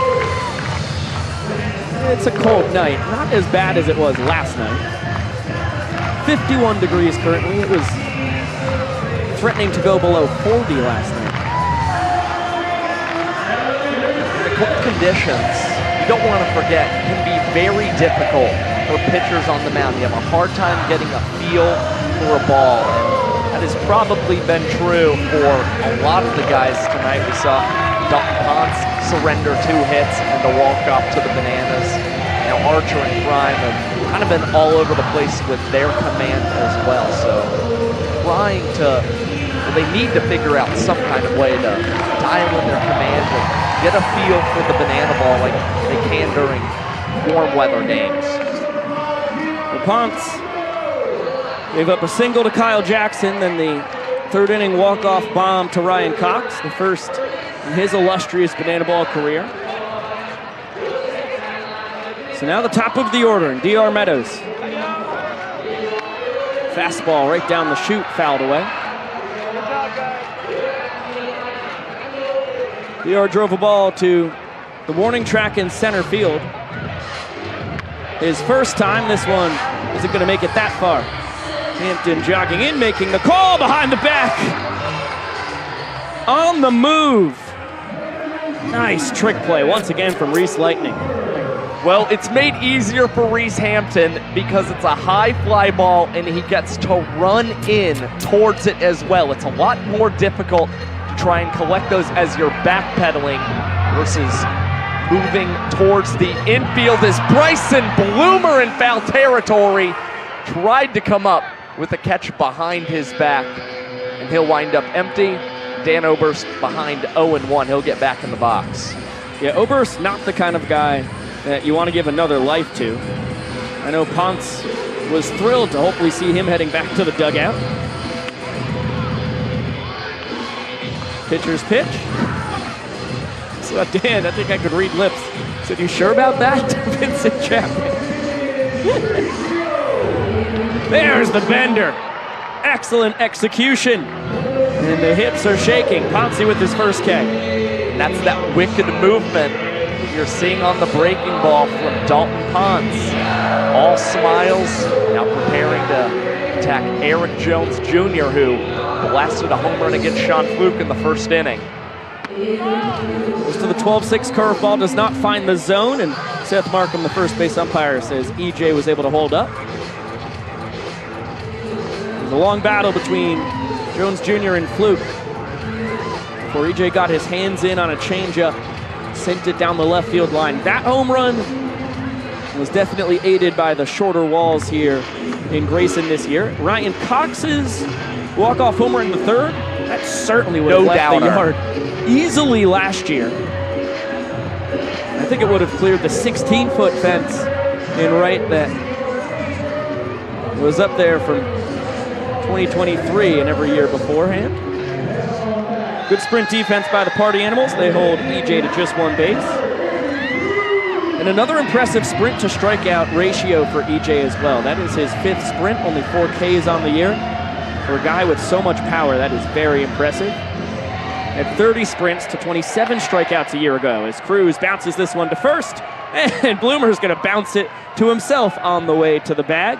For out number 3, Dalton Ponce earns the point, and the Party Animals out in front 2-1. Bloomer gets to celebrate in style. We'll send it down to Malachi Mitchell. Brand new couple, Jackson and Emily, they have been together for 8 months. I'm gonna take Jackson and Emily around these bags, and I'm gonna quiz Jackson on how much he loves his girl. By the end of this, he's either gonna score or Emily gonna kick him out the door. Let's go. Come on now. Y'all gotta stay with me. This is supposed to be fast, all right? All right, Jackson, are you ready? The first question is, where was you guys' first date? Toasted yolk. Toasted yolk? That's right. That is right. Come on, let's go to the next one. Hey, look, come on now. You got a nice little dog going, but I need you to be quicker. The second question is, what is Emily's favorite movie? What is it? Fast and Furious. Fast and Furious, we gonna ply him. Come on, let's go to the next one. Come on now. Come on, Jackson, you act like you can't see. All right, the third question, Jackson, is what is Emily's favorite food? French fries. French fries? That's correct. That is correct. All right, let's take it home. I thought your love was gonna run a little thin tonight, but you holding in kind of strong. All right, the last question is, what was Emily's dream job when she was growing up? What was it? To be a vet. By him. By y'all. Jackson, 2 for 4, that's a tough one. Love running a little thin. Everybody give it up for Jackson and Emily. Come on. Thanks, Flash. Always fun to hear him on the mic. 3 pies for the price of 1 promo. That Gators fan, good riddance. Testy up here in the booth tonight, John. The pong just started it all off on the wrong foot for me. Yeah, your UGA guy Skull can't come through in the clutch. Now Flash gets to bask in the glory of... No, I'm actually probably pretty happy with what Flash was able to make happen. Definitely. Representing... It's actually put me in a better mood now. Okay, all right. Representing Gainesville, Florida well. Loomer, Vava, and Baber here in the top of the 5th inning. Less than 55 minutes to play on the timer. That one off the end of the bat towards center. Meadows back towards it. Jumping between the legs! That's the Saquon Barkley brand new trick play from the doctor. And he gets to celebrate with Ty Jackson, who's taken over in right field. Another look at this one. Unreal, the doctor leaping, tucking the glove through his legs, and coming away with that phenomenal trick play. Shout out to Saquon for the backwards hurdle this year. Inspiration for the trick play. Now fielded between the legs, though. Olsen can't hold on to it. Vava taking his good old time getting down the line. That was a Yadier Molina trip to first base. But still gets there in time to beat the wrap. Wow, I will be gobsmacked if we see a better trick play than that one from DR Meadows this weekend. That is my #1 on the top 11 on the Banana Ball YouTube channel as it stands. We're gonna need another barehanded backflip catch. Correct.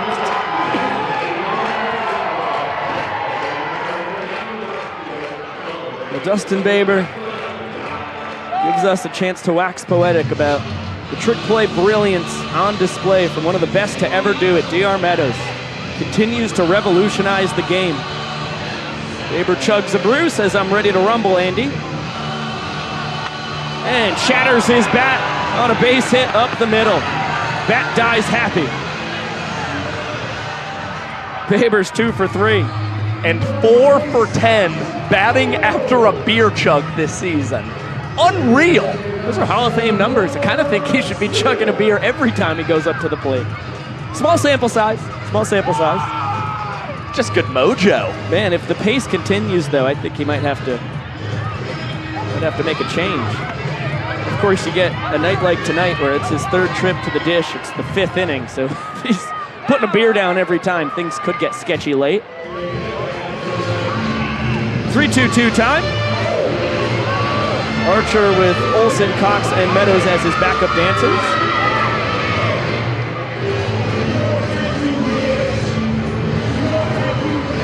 Well, everybody getting their moment to shine here.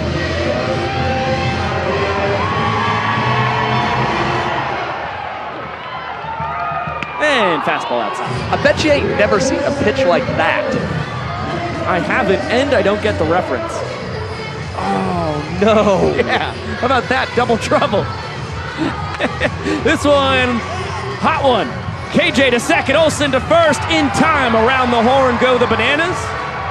The twin killing just when Archer needed it most. And it puts an end to the inning that started with one of the greatest trick plays we've ever seen in Banana Ball history. We'll get another look right here. It's DR Meadows in center field to begin the inning, jolting the Bananas. I mean, that is ridiculousness from DR Meadows. How is he able to tuck that glove through the legs and come away with it? Hardly with a look at that banana ball. That takes so much trust and confidence. Well, legendary stuff going on here tonight. There was legendary stuff going on 2 years ago on this day.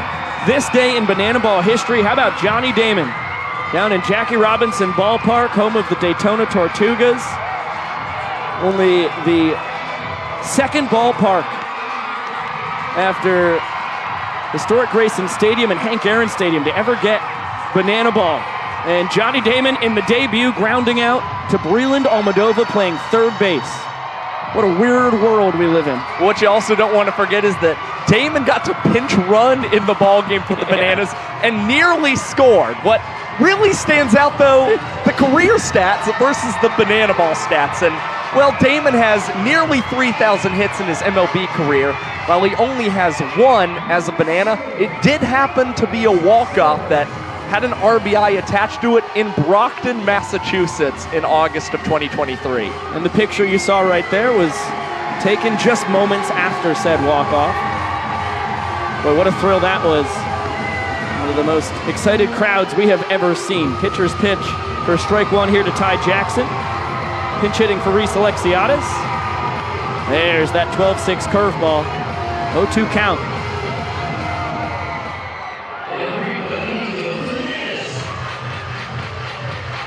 Back to the high heat, set up perfectly. And Ponce's got the grade A stuff once again, second K of the night. And both of them have come on 3 pitches. I tell you, when he is dialed in, he is really, really feeling himself. And you see the big smile from Ponce. And he's already talking trash to his biggest banana ball nemesis, Jackson Olsen. Jackie returning it. Fastball scrapes the top of the zone. Olsen 3 for 3 with a walk-off home run last night. Doubled his hit total on the tour. Popped into a quadruple trick play his first time and way ahead of the changeup there from Ponce. 5 pitches, 5 strikes here in the 5th. And overthrows it. Well, that's just rearing back, showing Olsen your best heater and hoping he doesn't catch up to it, but that one sailed a little too high as Ponce's 1-2 pitch cannot nick the outside corner of the plate. Good looking 12-6 bender. Just missed the zone. 2-2 now. There's the changeup once again. Olsen spits on it, and the count runs full, as it was always meant to between these two. Ponce loses him. Fastball sails up and out. Acuff can't handle the throw from Vava, so Baber's only the second guy behind the pitcher and catcher to touch the ball before getting it around the rest of the 7, and Malachi Mitchell will come in and pinch run for Olsen after the 2-base sprint. First time tonight that the Bananas have been able to utilize Flash the Kid. Has 4 stolen bases, and with the Bananas holding the Party Animal scoreless in the top half, Flash would have loved to get himself just 90 feet away from scoring. As Dalton Malden comes into the game to pinch hit for Bill Leroy. Yeah, big spot here for the songbird of our generation. Behind 0-1, well-located fastball to start the plate appearance. This one popped right side, out of play, chance for the fans. They do not catch it. And 3 straight 0-2 counts. Ponce doing a good job pounding the zone. He's got 5 pitches he can go to here. Nice take, wow, went to the slider. Malton doesn't bite.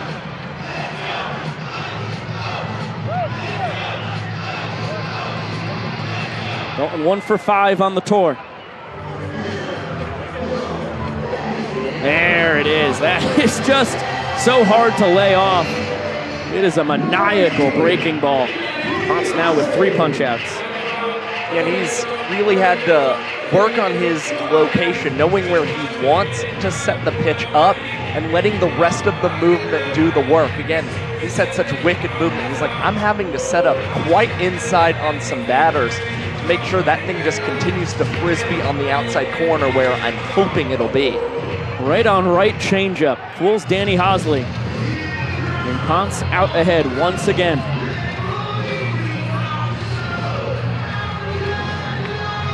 That one fouled away. And all 4 batters here in the bottom of the 5th have faced an 0-2 count. Ty Jackson and Dalton Malden struck out. Olsen earned the sprint. Danny Hosley trying to come through in the clutch.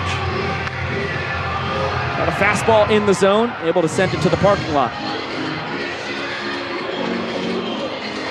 These guys have some fearsome battles on the pickleball court. Always fun to watch them in the center of the banana ball diamond. Another 0-2. Slider, and Hosley watches it float outside. Hosley struck out in both of his plate appearances last night. He's hoping not to strike out for a 3rd time already in the series and has appeared to choke up just slightly on the bat. Shortened up swing, and another one poked out of play. No play made by the fans either. Yeah, that's the pitch he swung through to start the at-bat. The changeup that actually kind of backdoors in there. Ponce has everything working. Still his count. 1-2. There is that nasty slider. Once again, Hosley not chasing. Showing off his excellent eye. Deuces are now wild.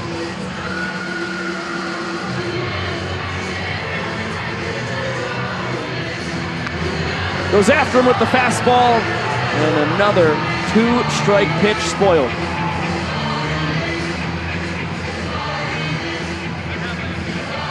What a battle. Inning-winning run in scoring position. Party Animals clinging to a 1-point lead. Ponce looking for his third strikeout of the inning. Another 2-2. There goes Flash. And this one fouled right back towards us. Rest assured, if Danny Hosley is able to put one in fair play and have it fall for a hit, there's no doubt that Flash the Kid is going to get the wave from Coach Eric Fox at third base. 9th pitch of the at-bat. Swing and a miss! Ponce prevails! High heat as he strikes out the side. After 5 Ks a weekend ago, 4 tonight for Dalton Ponce already. Fired up coming off the mound. And now the Bananas trying to fire up the crowd with a little player dance tonight.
Tremendous job as per usual for Maceo Harrison. Same can be said for K-Jack, Niznik, Phillips, and Ziggy. And the Bananas go back to their bullpen. Second reliever of the night is Kyle Perry. 5th appearance of the year for the rookie left-hander. And so far in his Banana Ball career, a 4-minute and 12-second average minutes per inning mark. That's a pretty solid start. Don't forget, he posted the best walks per 9-inning mark in the Big Ten last year. Just 1.35 walks per 9 innings. So expect a lot of strikes from Perry, who said 55% of his outs include a trick play this season. Perry's got the top of the order. Hampton, Fisher, and Skoll do to swing it. Reese gets the turnaround and hit from the right side for the first time tonight. He's found a lot of success in the left-handed batter's box. Started the game with a single. Last time up, a sprint, a stolen base. He's come across to score twice. There's that big curveball from Perry, 3-pitch guy. Same arsenal as Noah Niznik.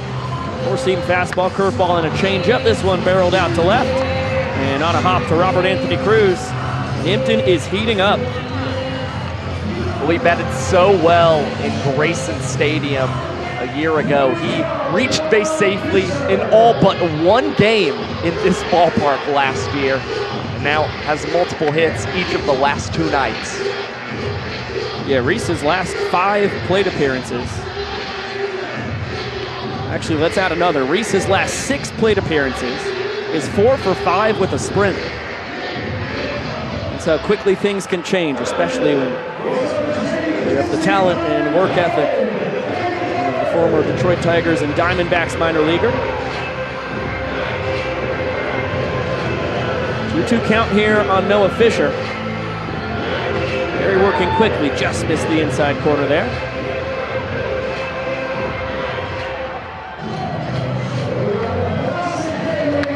And that ball, if it is fair, is big trouble.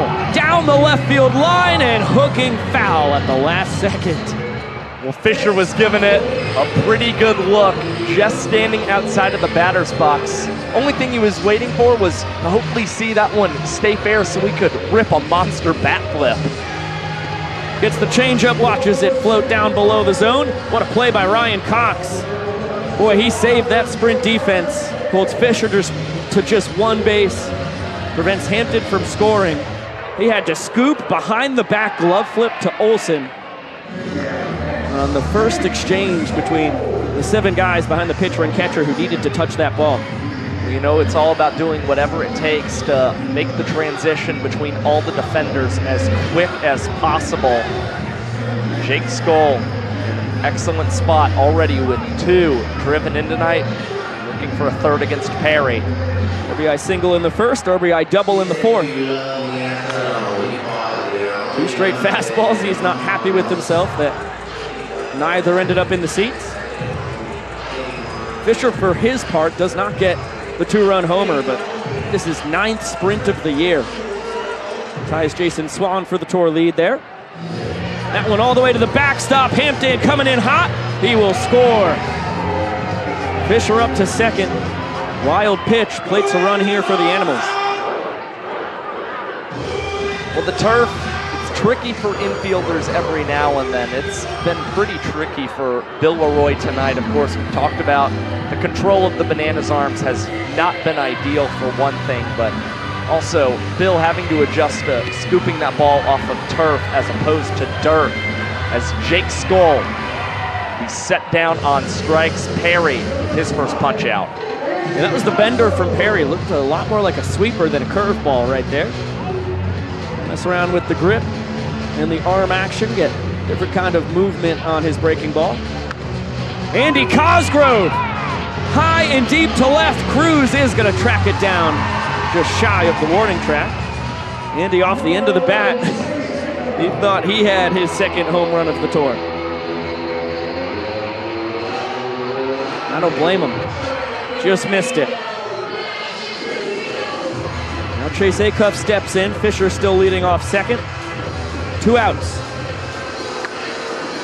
He pops this one right side of the infield. EJ with an emphatic call. He will try. Well, he was thinking about a tip. Battling the wind, makes the play. And it looks like we're going to have a unique entrance for the Party Animals incoming pitcher, whoever it may be. They'll have a 1-run lead.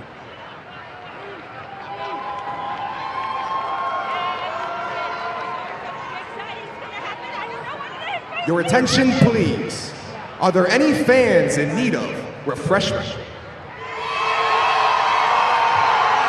I thought so.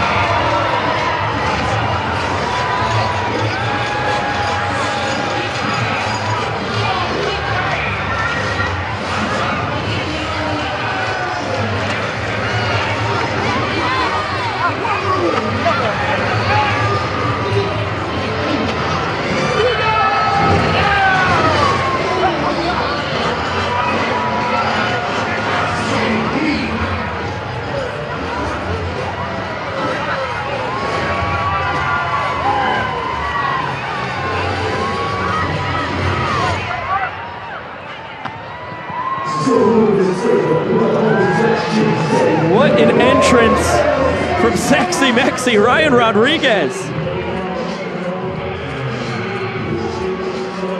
That was a whole production right there.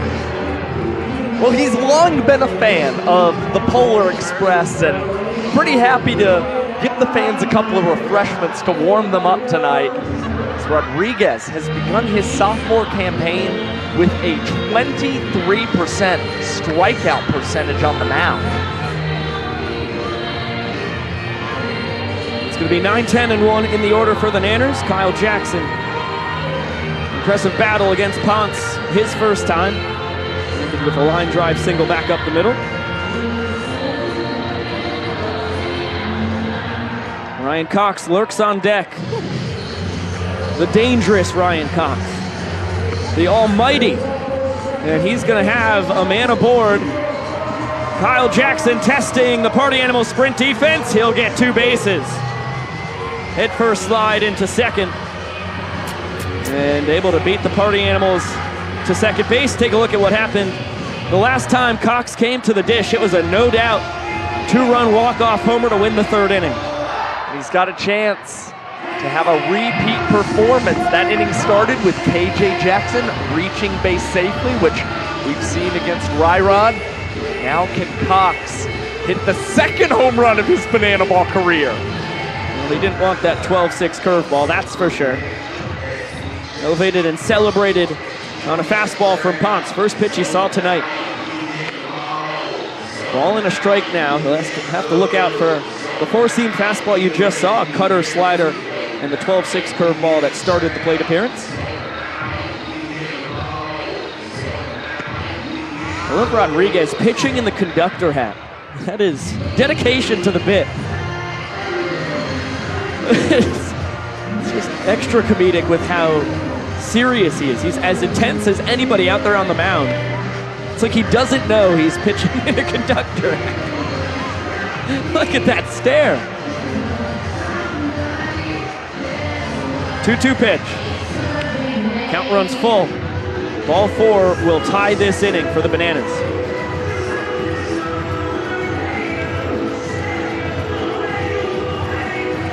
Long set, payoff pitch. Bounce the other way, gonna be a tough one. Sliding stop, Chase Acuff throws behind KJ in time! Oh, what a heads up play, and a nice scoop and tag from Baber. Acuff checked on KJ, knew he wasn't going to have any shot to get Ryan Cox at first base, and you see Baber quickly going over to that second base bag. Well, here's the fan challenge. We just saw the replay, and it is not being overturned. That looks like the right call from Chris Walker at second base. Call on the field stands, clear as day. Excellent camera work. Thank you, Lexton Fowler. Terrific stuff on that high left field foul territory cam.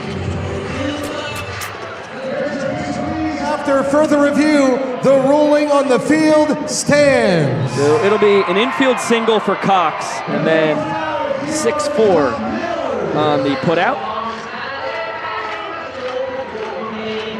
Inning tying run moves from second to first base. We're back to the top of the order. DR Meadows takes the bender for strike 1.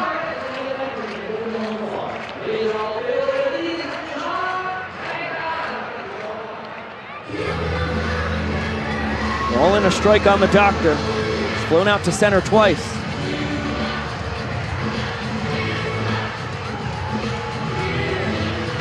Represents the inning winning run. Big 12-6 curve scrapes the top of the zone. That's what Rodriguez needed to do, get ahead in the count against a Bananas batter. Now Meadows behind, and he will go down swinging. A rare strikeout for DR Meadows. Had less than 10 a season ago. Now has a punch out in back-to-back ball games. Still 4 sprints compared to 3 Ks on the tour.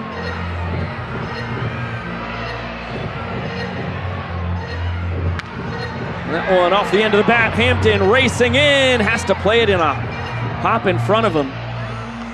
You always have to respect the power from Dan Oberst. Looked like Reese's first step was back, and at that point never had a chance to attempt a potential diving play. So an infield single, now a bloop single, a pair aboard for the Bananas. The inning tying and winning runs. And Eric Jones Jr., who homered back in the first inning, has the fate of the frame in his hands.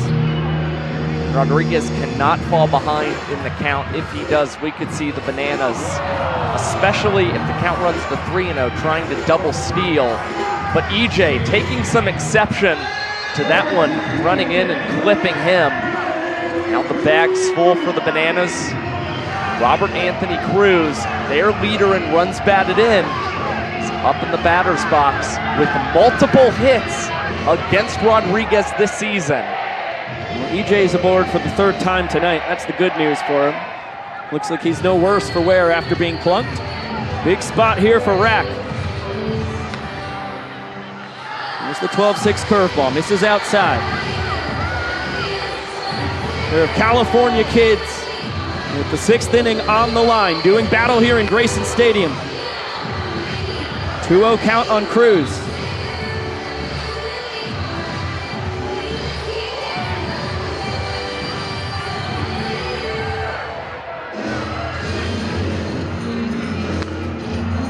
This one lifted, foul territory. Cosgrove giving it a good look. And he runs out of room. It lands on the grandstand.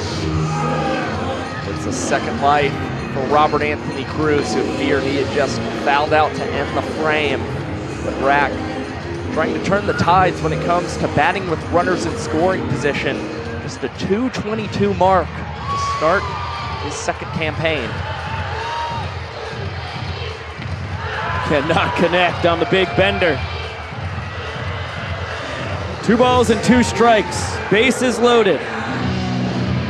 2 outs. Party Animals trying to claim another point. Rodriguez back to the hook. Oh, Dustin Baber. Gutsy time for a gnarly trick play. Fields it between the legs. Adds a little more spice. And the Animals up 3-1. Well, Baber climbs aboard the Party Animals trick play train and ends the frame with a nifty play for the Party Animals. Impressive stuff. 6 innings in the books. Animals lead 3-1, and we welcome you inside the booth with Josh Talevsky, Biko Scala. Thank you all so much for spending your Saturday night with us.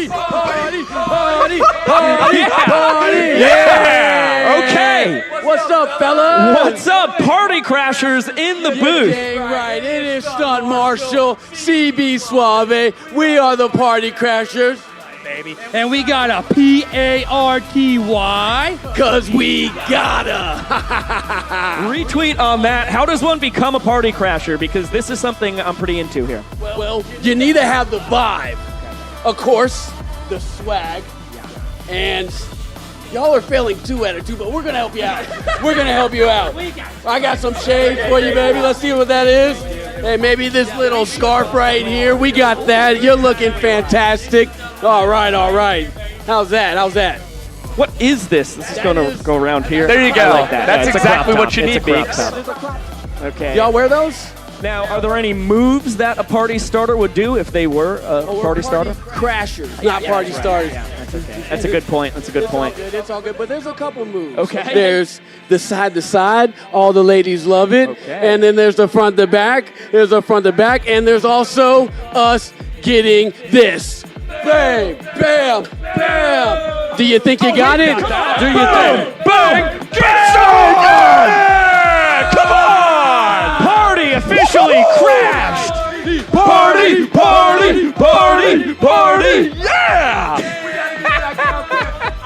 Those shades back Yeah, there. yeah, that's and you can take Here the you crop go. top as well. Thank you for need bringing the crop top? vibes into this press box. I appreciate that. Hey, you have a good night. Good swag. Good swag. Party out. Stunt and Suave. Holy moly. That is a dynamic duo if I've ever seen one. Newest members of the cast here in Banana Land. And only 2 games into their careers. They got us pretty good there.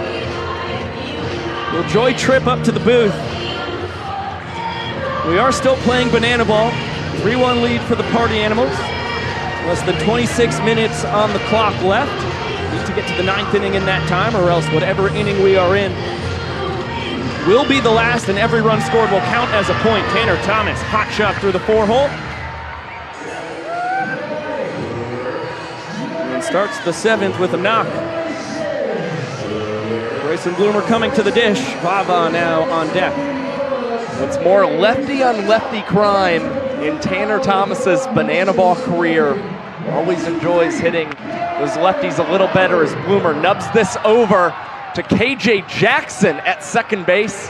A flip over to Alex Ziegler, and the out made for the Bananas, but moving up to second is Thomas.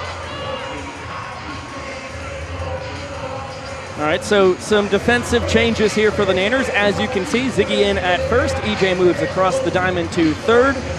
And Kyle Jackson moves from third to second, taking over for Olsen.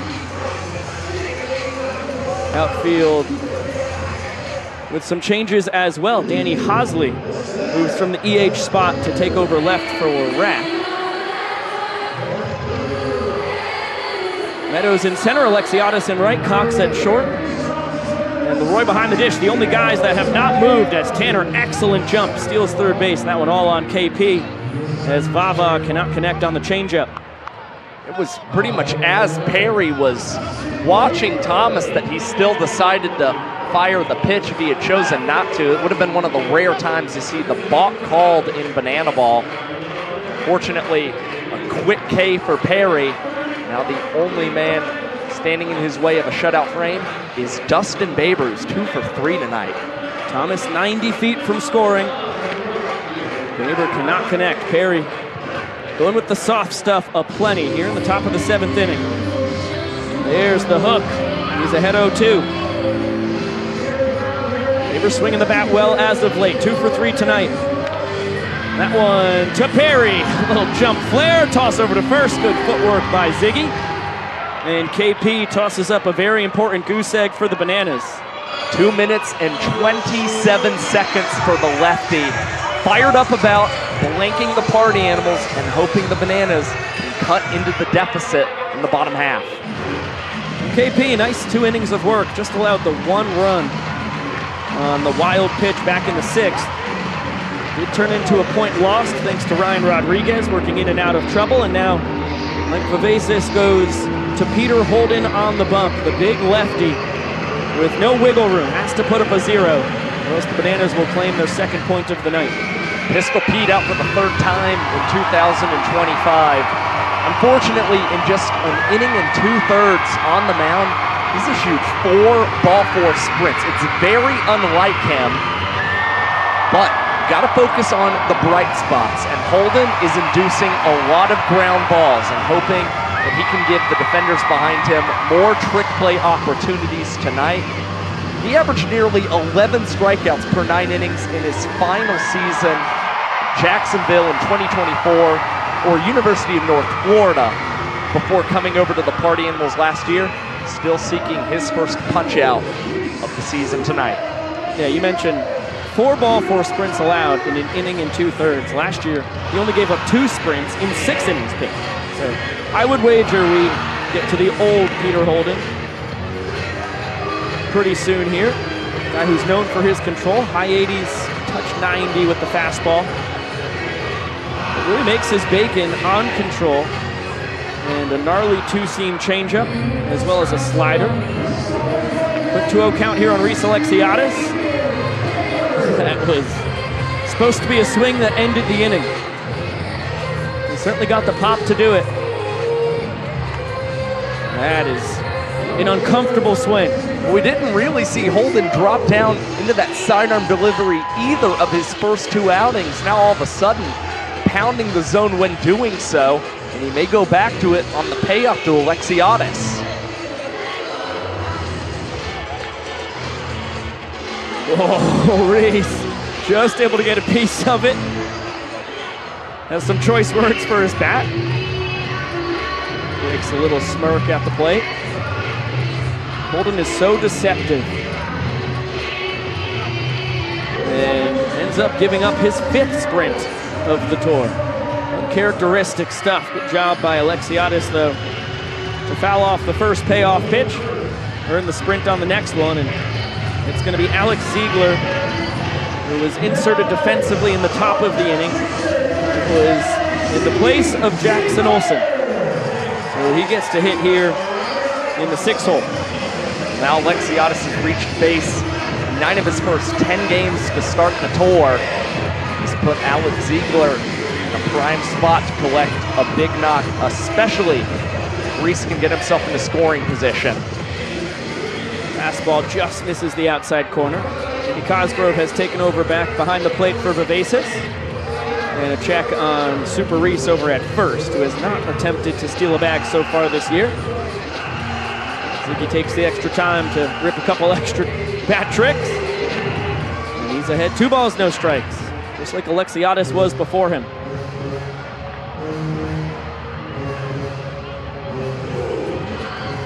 It's a lot of moving pieces for Holden. You got to give him that. He's 6'5".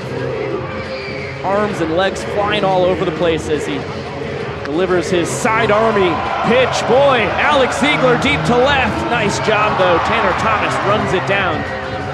Ziggy flirting with his first career banana ball home run. Just missed it. And Alexiadis wound up reading that very well. Was nearly at the second base bag, but kept himself from touching it before having to retreat. make it back to first. Ziggy retired after a pretty loud out, but it's Bill Leroy up to the dish. He's homered in back-to-back ball games for the Bananas. One over the Mega Green Monster down in Fenway South. One over the left field wall here last night. And Bill blasts that one off his foot. Will start the pain removal process with a handstand. Well, sometimes the best way to make sure you're not going to feel any pain taking your next swing is to try and handstand it out. Bill Leroy, you know, he's the trickiest catcher in banana ball, always shows the athleticism with the gear on. Decided to do it in the batter's box. Nice backdoor bender. 0-2 count here on Bill. Fly out and a strikeout so far tonight. Although he continues to show more and more power every year of his banana ball career, this of course is number 8. He's such a tough cookie with 2 strikes. Shows you why right there.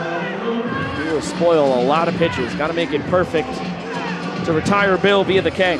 He's averaging 4.1 pitches per plate appearance this season. The results continue to progressively get better, but for the most part, he has grinded out ABs for the guys behind him as Alexiadis takes off and swipes second base. A high throw from Cosgrove coming into Baber. Yeah, but that bag mostly swiped on Holden. Reese got a really impressive jump. And there it is. His first stolen base attempt of the year is successful. Roy pops this one right side. It's going to reach the seats. The fans do not catch it. Respecting their Bananas legend. ACO pulling off the old Walker dance move. Inning-winning run in scoring position. And now the count runs full.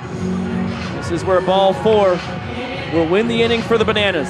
Had 11 ball 4 sprints in Savannah a year ago. This would be a major one for the team in this ball game as Hampton gets turned around in center field, eventually tracks down the fly ball. And Alexiadis has to hold up at second base.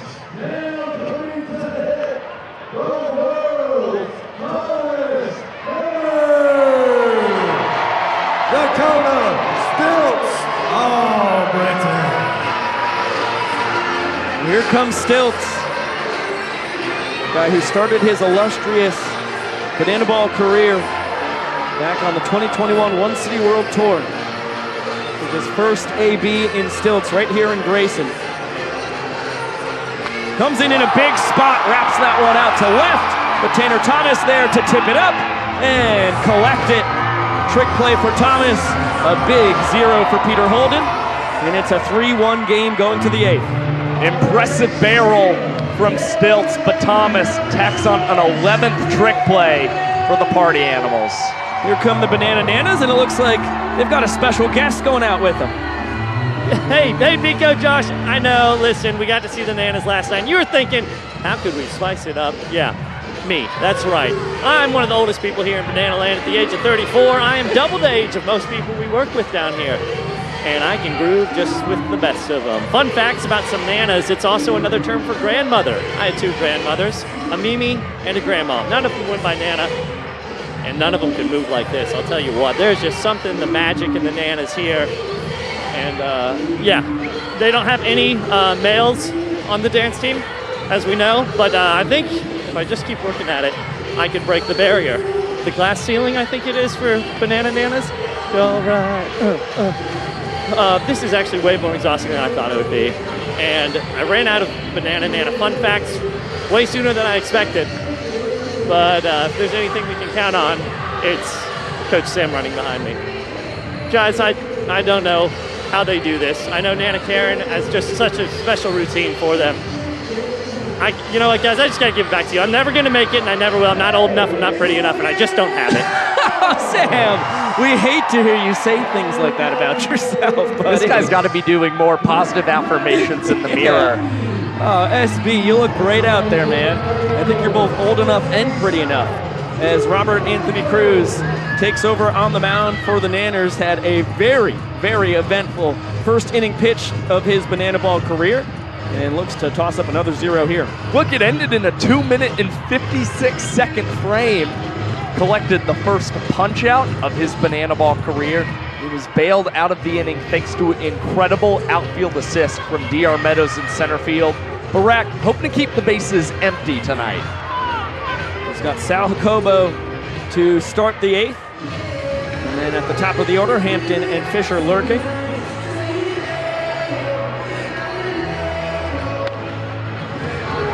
Sal with a 3-1 count. And Rack pitcher's pitch in a hitter's count. Working quickly. Right at him. Jacobo tried to hold up, ends up fouling it off. Jacobo's been prone to the strikeout early on. 24% strikeout rate. Rack rears back. Jacobo battles off another heater. I'm telling you, if this guy gets a punch out, he's going to be Fortnite emoting on the mound. It's a sprint here. That's the first he's allowed in his young banana ball pitching career. Good defense by the Bananas behind him and Leroy, though. Umit Sal to one base on his second career sprint.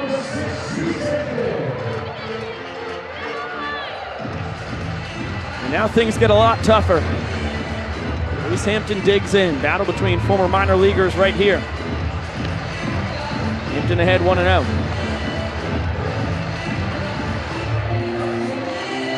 If you want to see one of the greatest pieces of content we have ever created as a company, it's on the Banana Ball Instagram page.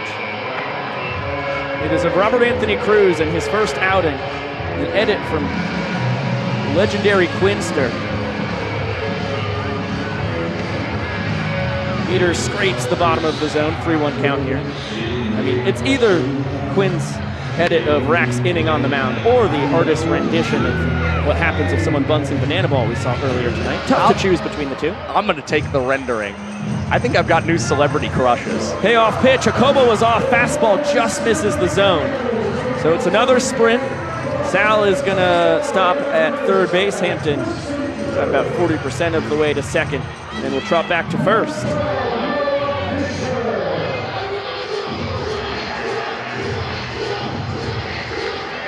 Banana ball is that much more punishing than baseball if you cannot find the zone. And once again, Rack starts off behind in the count. Working quickly, that one cranked foul. Look out, folks, everyone's okay down in the picnic tables. Fisher's been known to do that. He has quick hands. Homered last night. Back ahead, 2-1 count now. Yeah, much like what we saw from Prime and Archer in their first innings of work tonight, Rack with a lot of pitches, yank outside against the right-handed batters, maybe overthrowing just a tad. He's fallen behind Fisher 3-1, gets a massive swing and a miss. But Hampton has picked up a second stolen base in the ballgame. 3-2 fouled away. Yeah, Cruz has some really impressive natural sinking motion on the fastball. Really fooled Fisher on the 3-1. And once again gets to the chase one that looks like it was dancing just a pinch down below the zone. Fish fouls it off himself and get a chance to shake it off.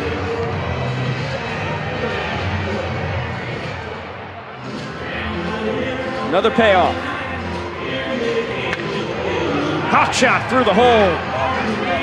It will score Jacobo easily. Hampton to third. And Noah Fisher.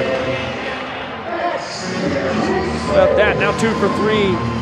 Make it 2 for 4 on the night. Second run driven in, 8th of the tour. He's batting .333 with runners in scoring position this season. And the Party Animals, they're always looking for more offensively, hoping to have another multi-run inning against the Bananas. They're in a really good spot. A wild pitch there from Cruz. Fisher advances to second, left side of the infield in for the Bananas. And this one, shallow center, going to be tough to score on. Meadows has a cannon, and Hampton respects it.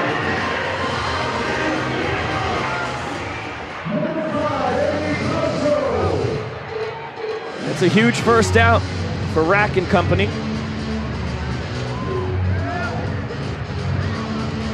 So far, 4 batters faced He's fallen behind all of them. We'll see if he can jump ahead of Andy Cosgrove. Certainly does. Cosgrove working on a 2-for-3 night himself. Really left the yard his last time, was trying to do it again right there. Down to a knee, he's behind 0-2 now. There's the slider, lined up the middle, Cosgrove. RBI machine. Guy is dialed in. Third stake of the ball game. The tour leading 18th overall. Well, the basis said that Cosgrove was going to be one of the biggest bar raisers for the Party Animals this year. That has certainly been the case. Not only has his bat been very loud, but he's also been a part of some pretty great entertainment moments with the boys in black and pink as well. Just complete banana ball. Mark Smith takes over for Cosgrove at first. And Chase Acuff peppers one through the 6-hole. Fisher comes in to score. Smith goes station to station. And the Animals capitalizing on the 2 sprints that started the frame. That is 3 runs home now.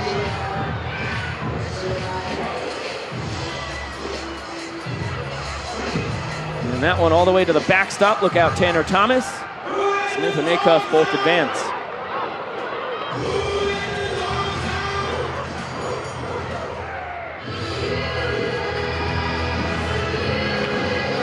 2-0 count here.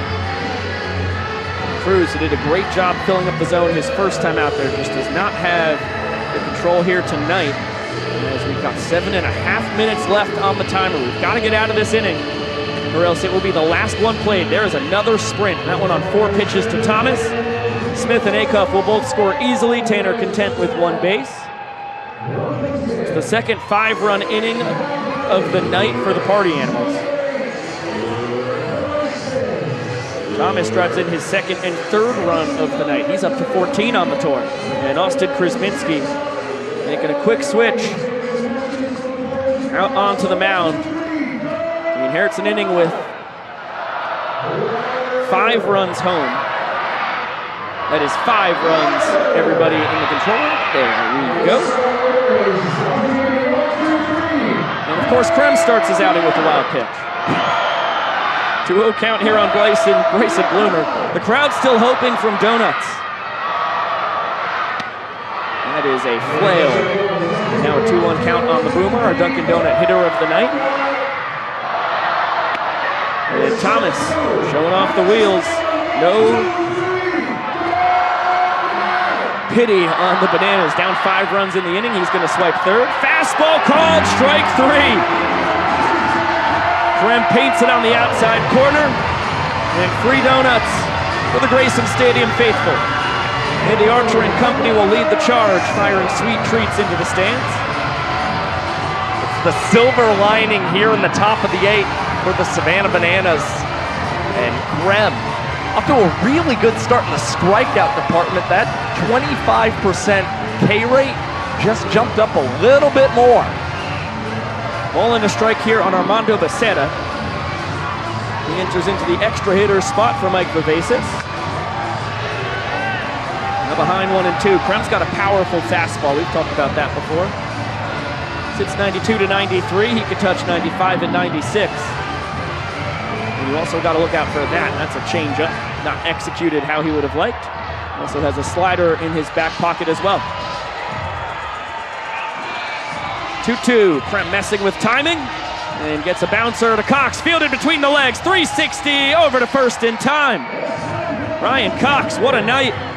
A home run and now 5 trick plays in the field. And we've got the world's fastest inning on our hands. Kyle Jackson is set to lead it off.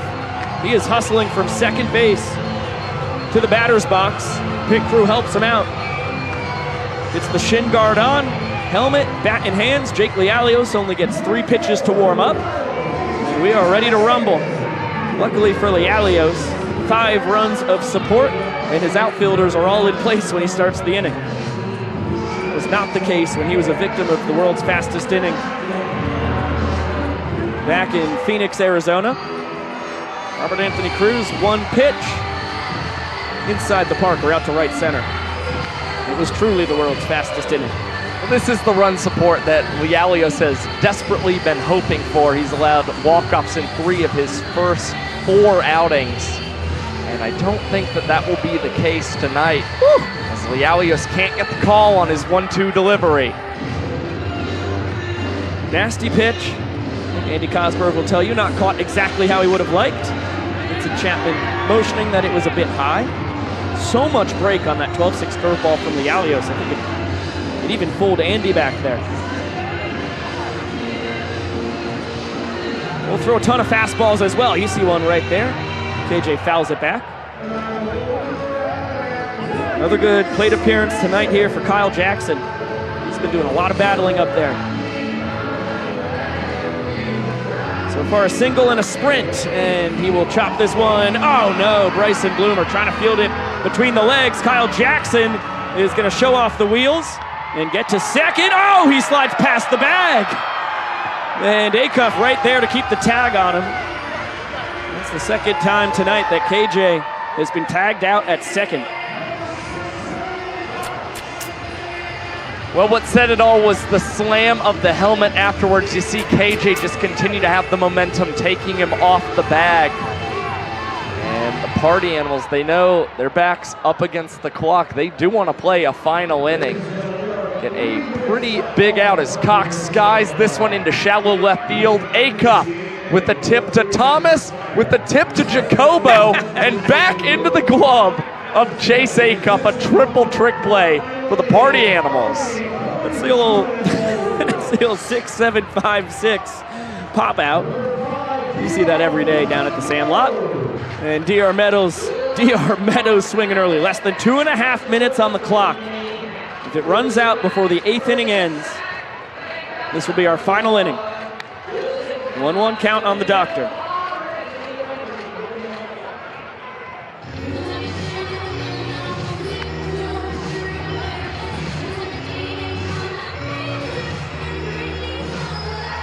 DR 0 for 3. And lifts this one high and deep to left. Thomas back to the wall and will make the catch. An adventurous route. But it puts a button on a 1-2-3 frame for Lialios. The Party Animals claim their 4th point of the night, and we head to the 9th.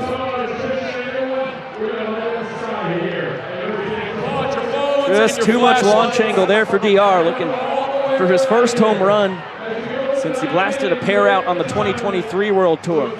And naturally, because you can never predict baseball nor banana ball, he hit those homers in back-to-back games. Hasn't hit one since. Well, that certainly had the exit velo.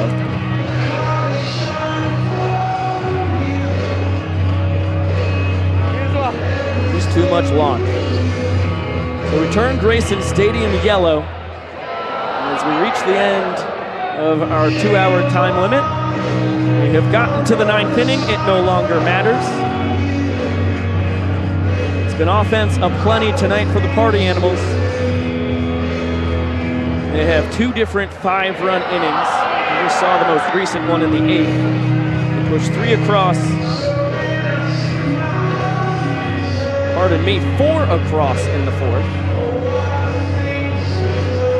Claimed their other point with a 1-run 6th. And had a chance to win the 3rd inning. Pushed 1 run across there before Cox hit the 2-run homer to flip the script. For the Animals and their hitting coach, Anthony Coramato, there's a lot to be happy about tonight, including the fact that in 3 different innings, they've sent 8 or more batters to the plate. How about Steve Kellogg and company enjoying yellow? Jesse Cole, that must make you happy. We love you so much, Banana Nation. Now let's go, Bananas! Yes, Jesse, I too love to see our legendary Banana fans getting to come to the place it all started. True Banana Land here in Savannah, Georgia. This is the 10th year of the Savannah Bananas. Although the 9th birthday will officially come in 3 days' time. On the 25th, everybody gets to celebrate at home on Tuesday. Hey, you all get the day off if it's up to me. Tell your bosses. Pico Scala says, no work on Tuesday. The Bananas turn 9. Sure that will go over well. 9, 10, and 1 for the Party Animals here. Trying to add to their 3-point lead. All in a strike on Dustin Baber. Josh, why don't you tell the bosses? Hey, no work on Tuesday. Banana's birthday, man. I thought you were my boss. No, I'm not your boss. That's even. Troy ball. Although you can bring it all the way up to Jesse, Emily, and Jared as well.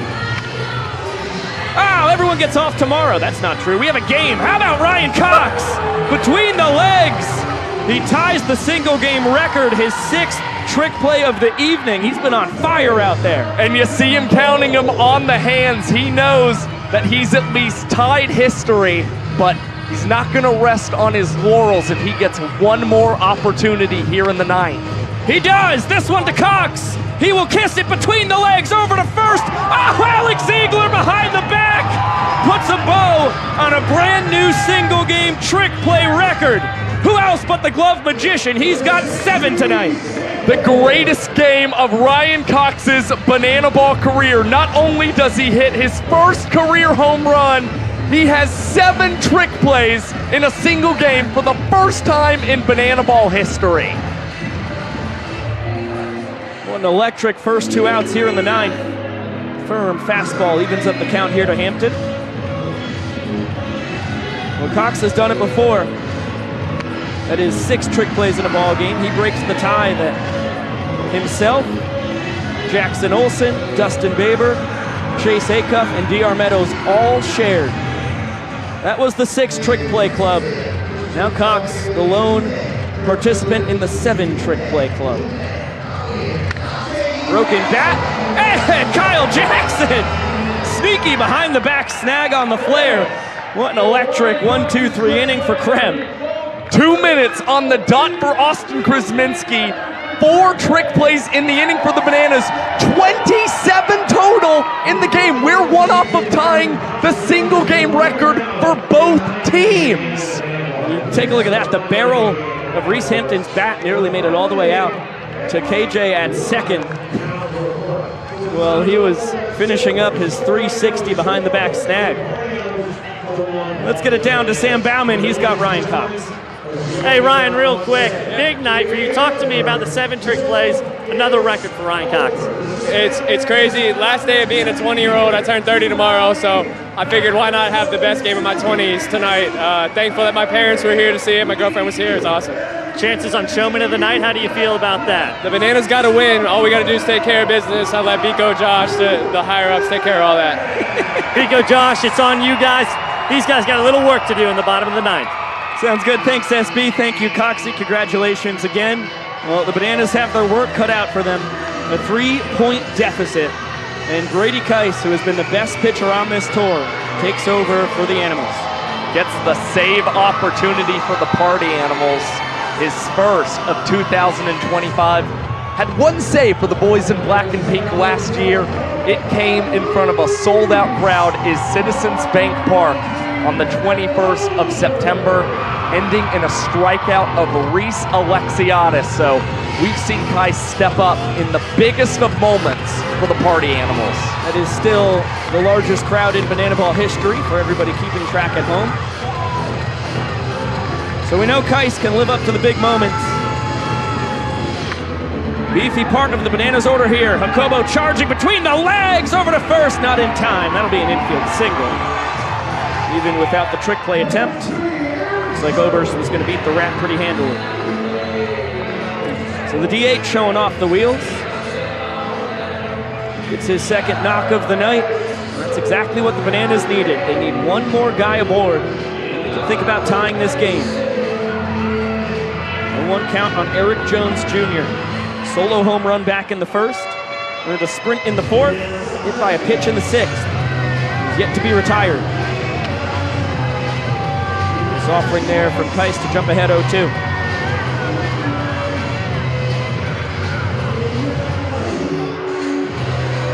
Goes to the back foot slider nearly. It's the 2nd time EJ's been plunked tonight. EJ still hitless against Keiss this season, 0 for 3. Hoping to snap out of that. Keiss's 1-2 delivery that Cosgrove. Now the Athletic stop to keep that one from rolling to the backstop. possibly being a steal of first base. Well, the count goes from 0-2 to 3-2. He's trying to reel it in.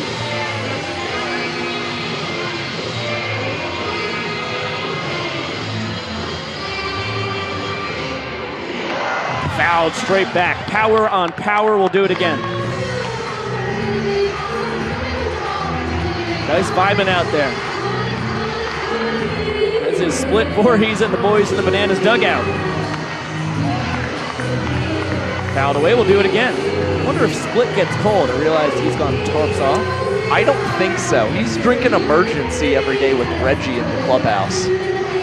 Another payoff. This one lifted high and deep to left. Eric Jones Jr. Second home run of the ball game. It's a 1-point game.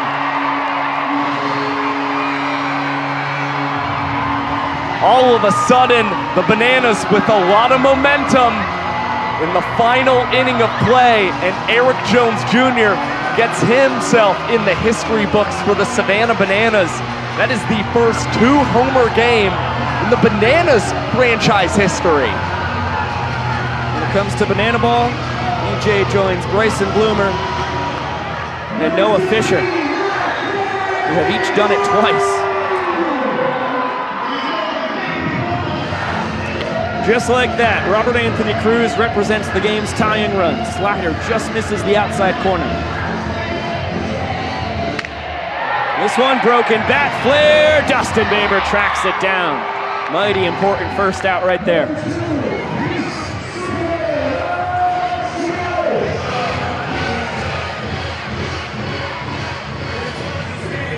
Here comes Riso Lexiatis, another guy who could easily tie this game. The Bananas do still have their golden batter that they can use. We're seeing yet another game coming down to the wire. Alexiadis tries to check his swing. You get the call from Vincent Chapman. Saw last night the Bananas claim the win. Since the start of 2023, the Bananas just one game better than the Party Animals as Aka goes between the legs, grabs the trick play. 28 total tonight, tying a single game record for both squads. The Bananas are invoking the golden batter rule. Hitting in the place of Alex Ziegler is the Savannah Bananas golden batter. Please welcome Eric Jones. This is the beauty of Banana Ball. 3 hitters ago, EJ blasted a 2-run homer. Pulled the Bananas within 1. Now he could tie it and become the first Banana Ball player ever with a 3-homer game. He gets the changeup, makes sense. It was the fastball he sent out of here.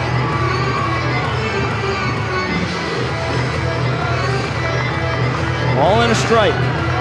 EJ has now tied Jake Skoll atop Banana Ball's all-time home run mountain. 24 apiece.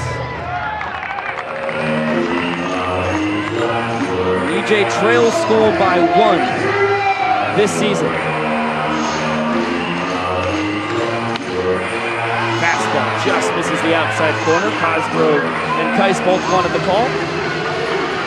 Hitters count here for Jones Jr.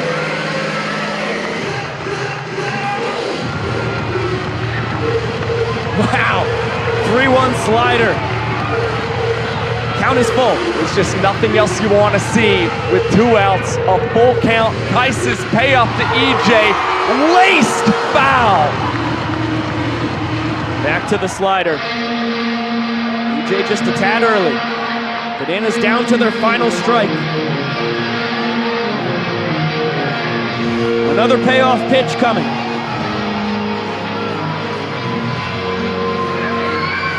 Goes right after him with the fastball, fouled off of Cosgrove's mask.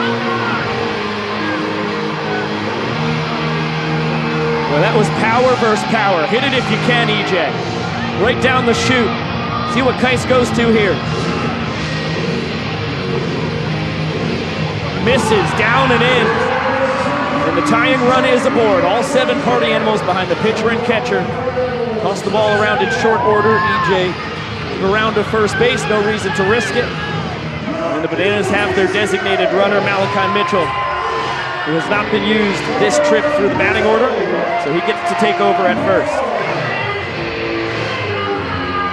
And now Bill Leroy represents the game-winning run. The guy who has homered off of Kais before.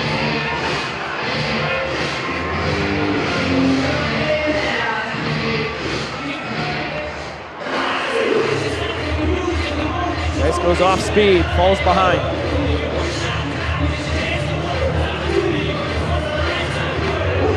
2-0 count on Leroy.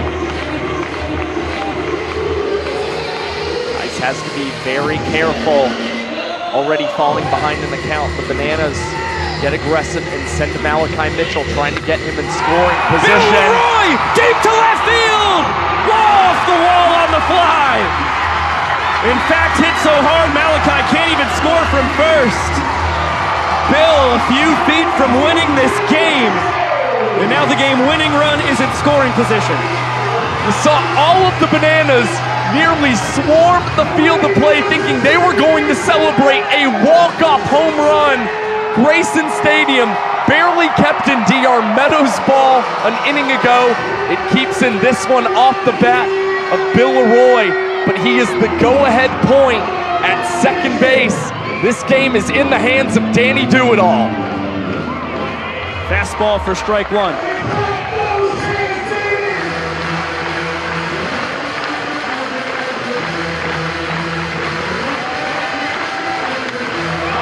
This one popped right side. Baber is out. He will make the catch. And the Party Animals take it 4-3. What a job by Brady Kais. Strands the game's tying run on third base, the winning run on second. And the Animals survive. And now the exhale and celebration begins for the Party Animals. One of the most dramatic Banana Ball games we have ever witnessed, and with a lot of history as well.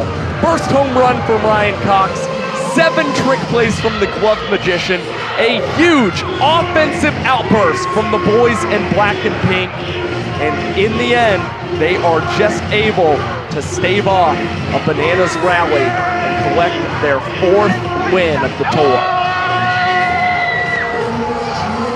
And for that, they get to dance.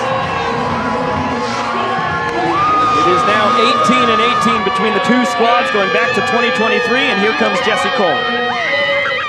Tonight, we tied the record for most trick plays in a game in Banana Ball history with 28 trick plays. And a historic night for Ryan Cox as he broke the single game record for most trick plays in one game with 7 trick plays. Fans, thank you so much for a special night here at Grayson Stadium in Banana Land. We will see you outside, the players, the cast, everyone. We love you, Banana Nation. We'll see you outside. Take a look at the numbers behind a wild one in historic Grayson Stadium. The offense was prolific from the Party Animals. Ryan Cox was historically great at shortstop and with the bat. And the Party Animals come away with the 4-3 win. Well, even though the Party Animals won this ball game, all the eyes were on Ryan Cox throughout tonight's game. Started off very hot in the trick play department, already with a couple through the first 3 innings of play. He had 4 for the Savannah Bananas, and then only upped his night when you look at his offense as well. One of the most memorable home runs that we will ever see in Banana Ball history. Cox's one that just brought smiles to everybody's faces, and you got a bat flip with it as well. Then tacked on another hit in the ball game as well.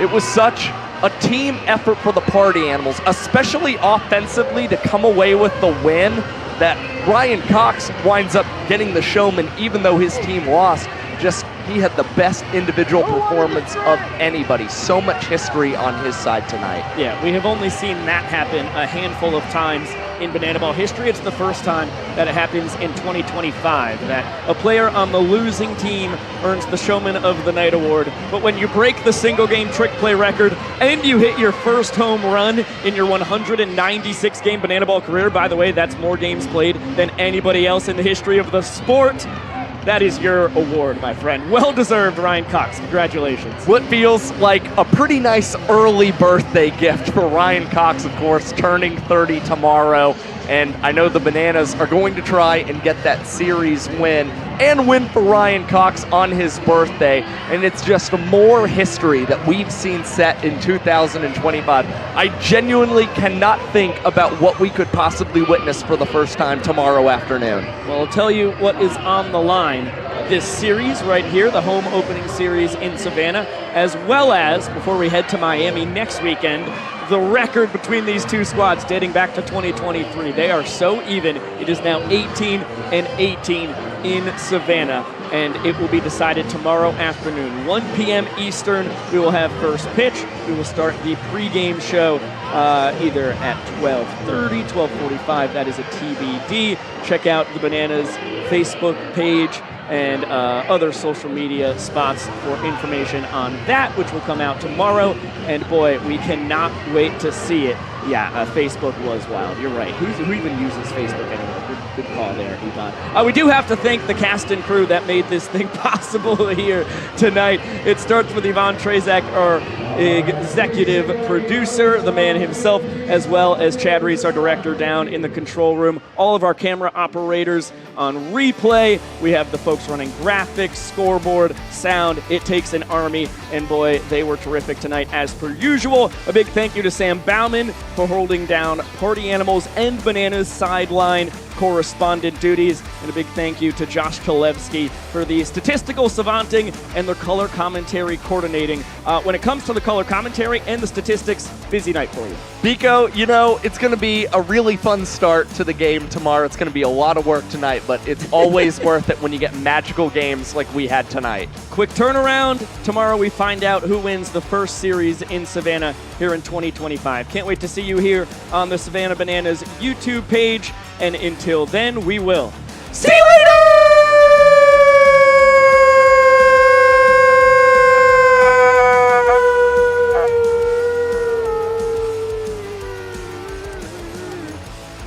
Happy birthday, God.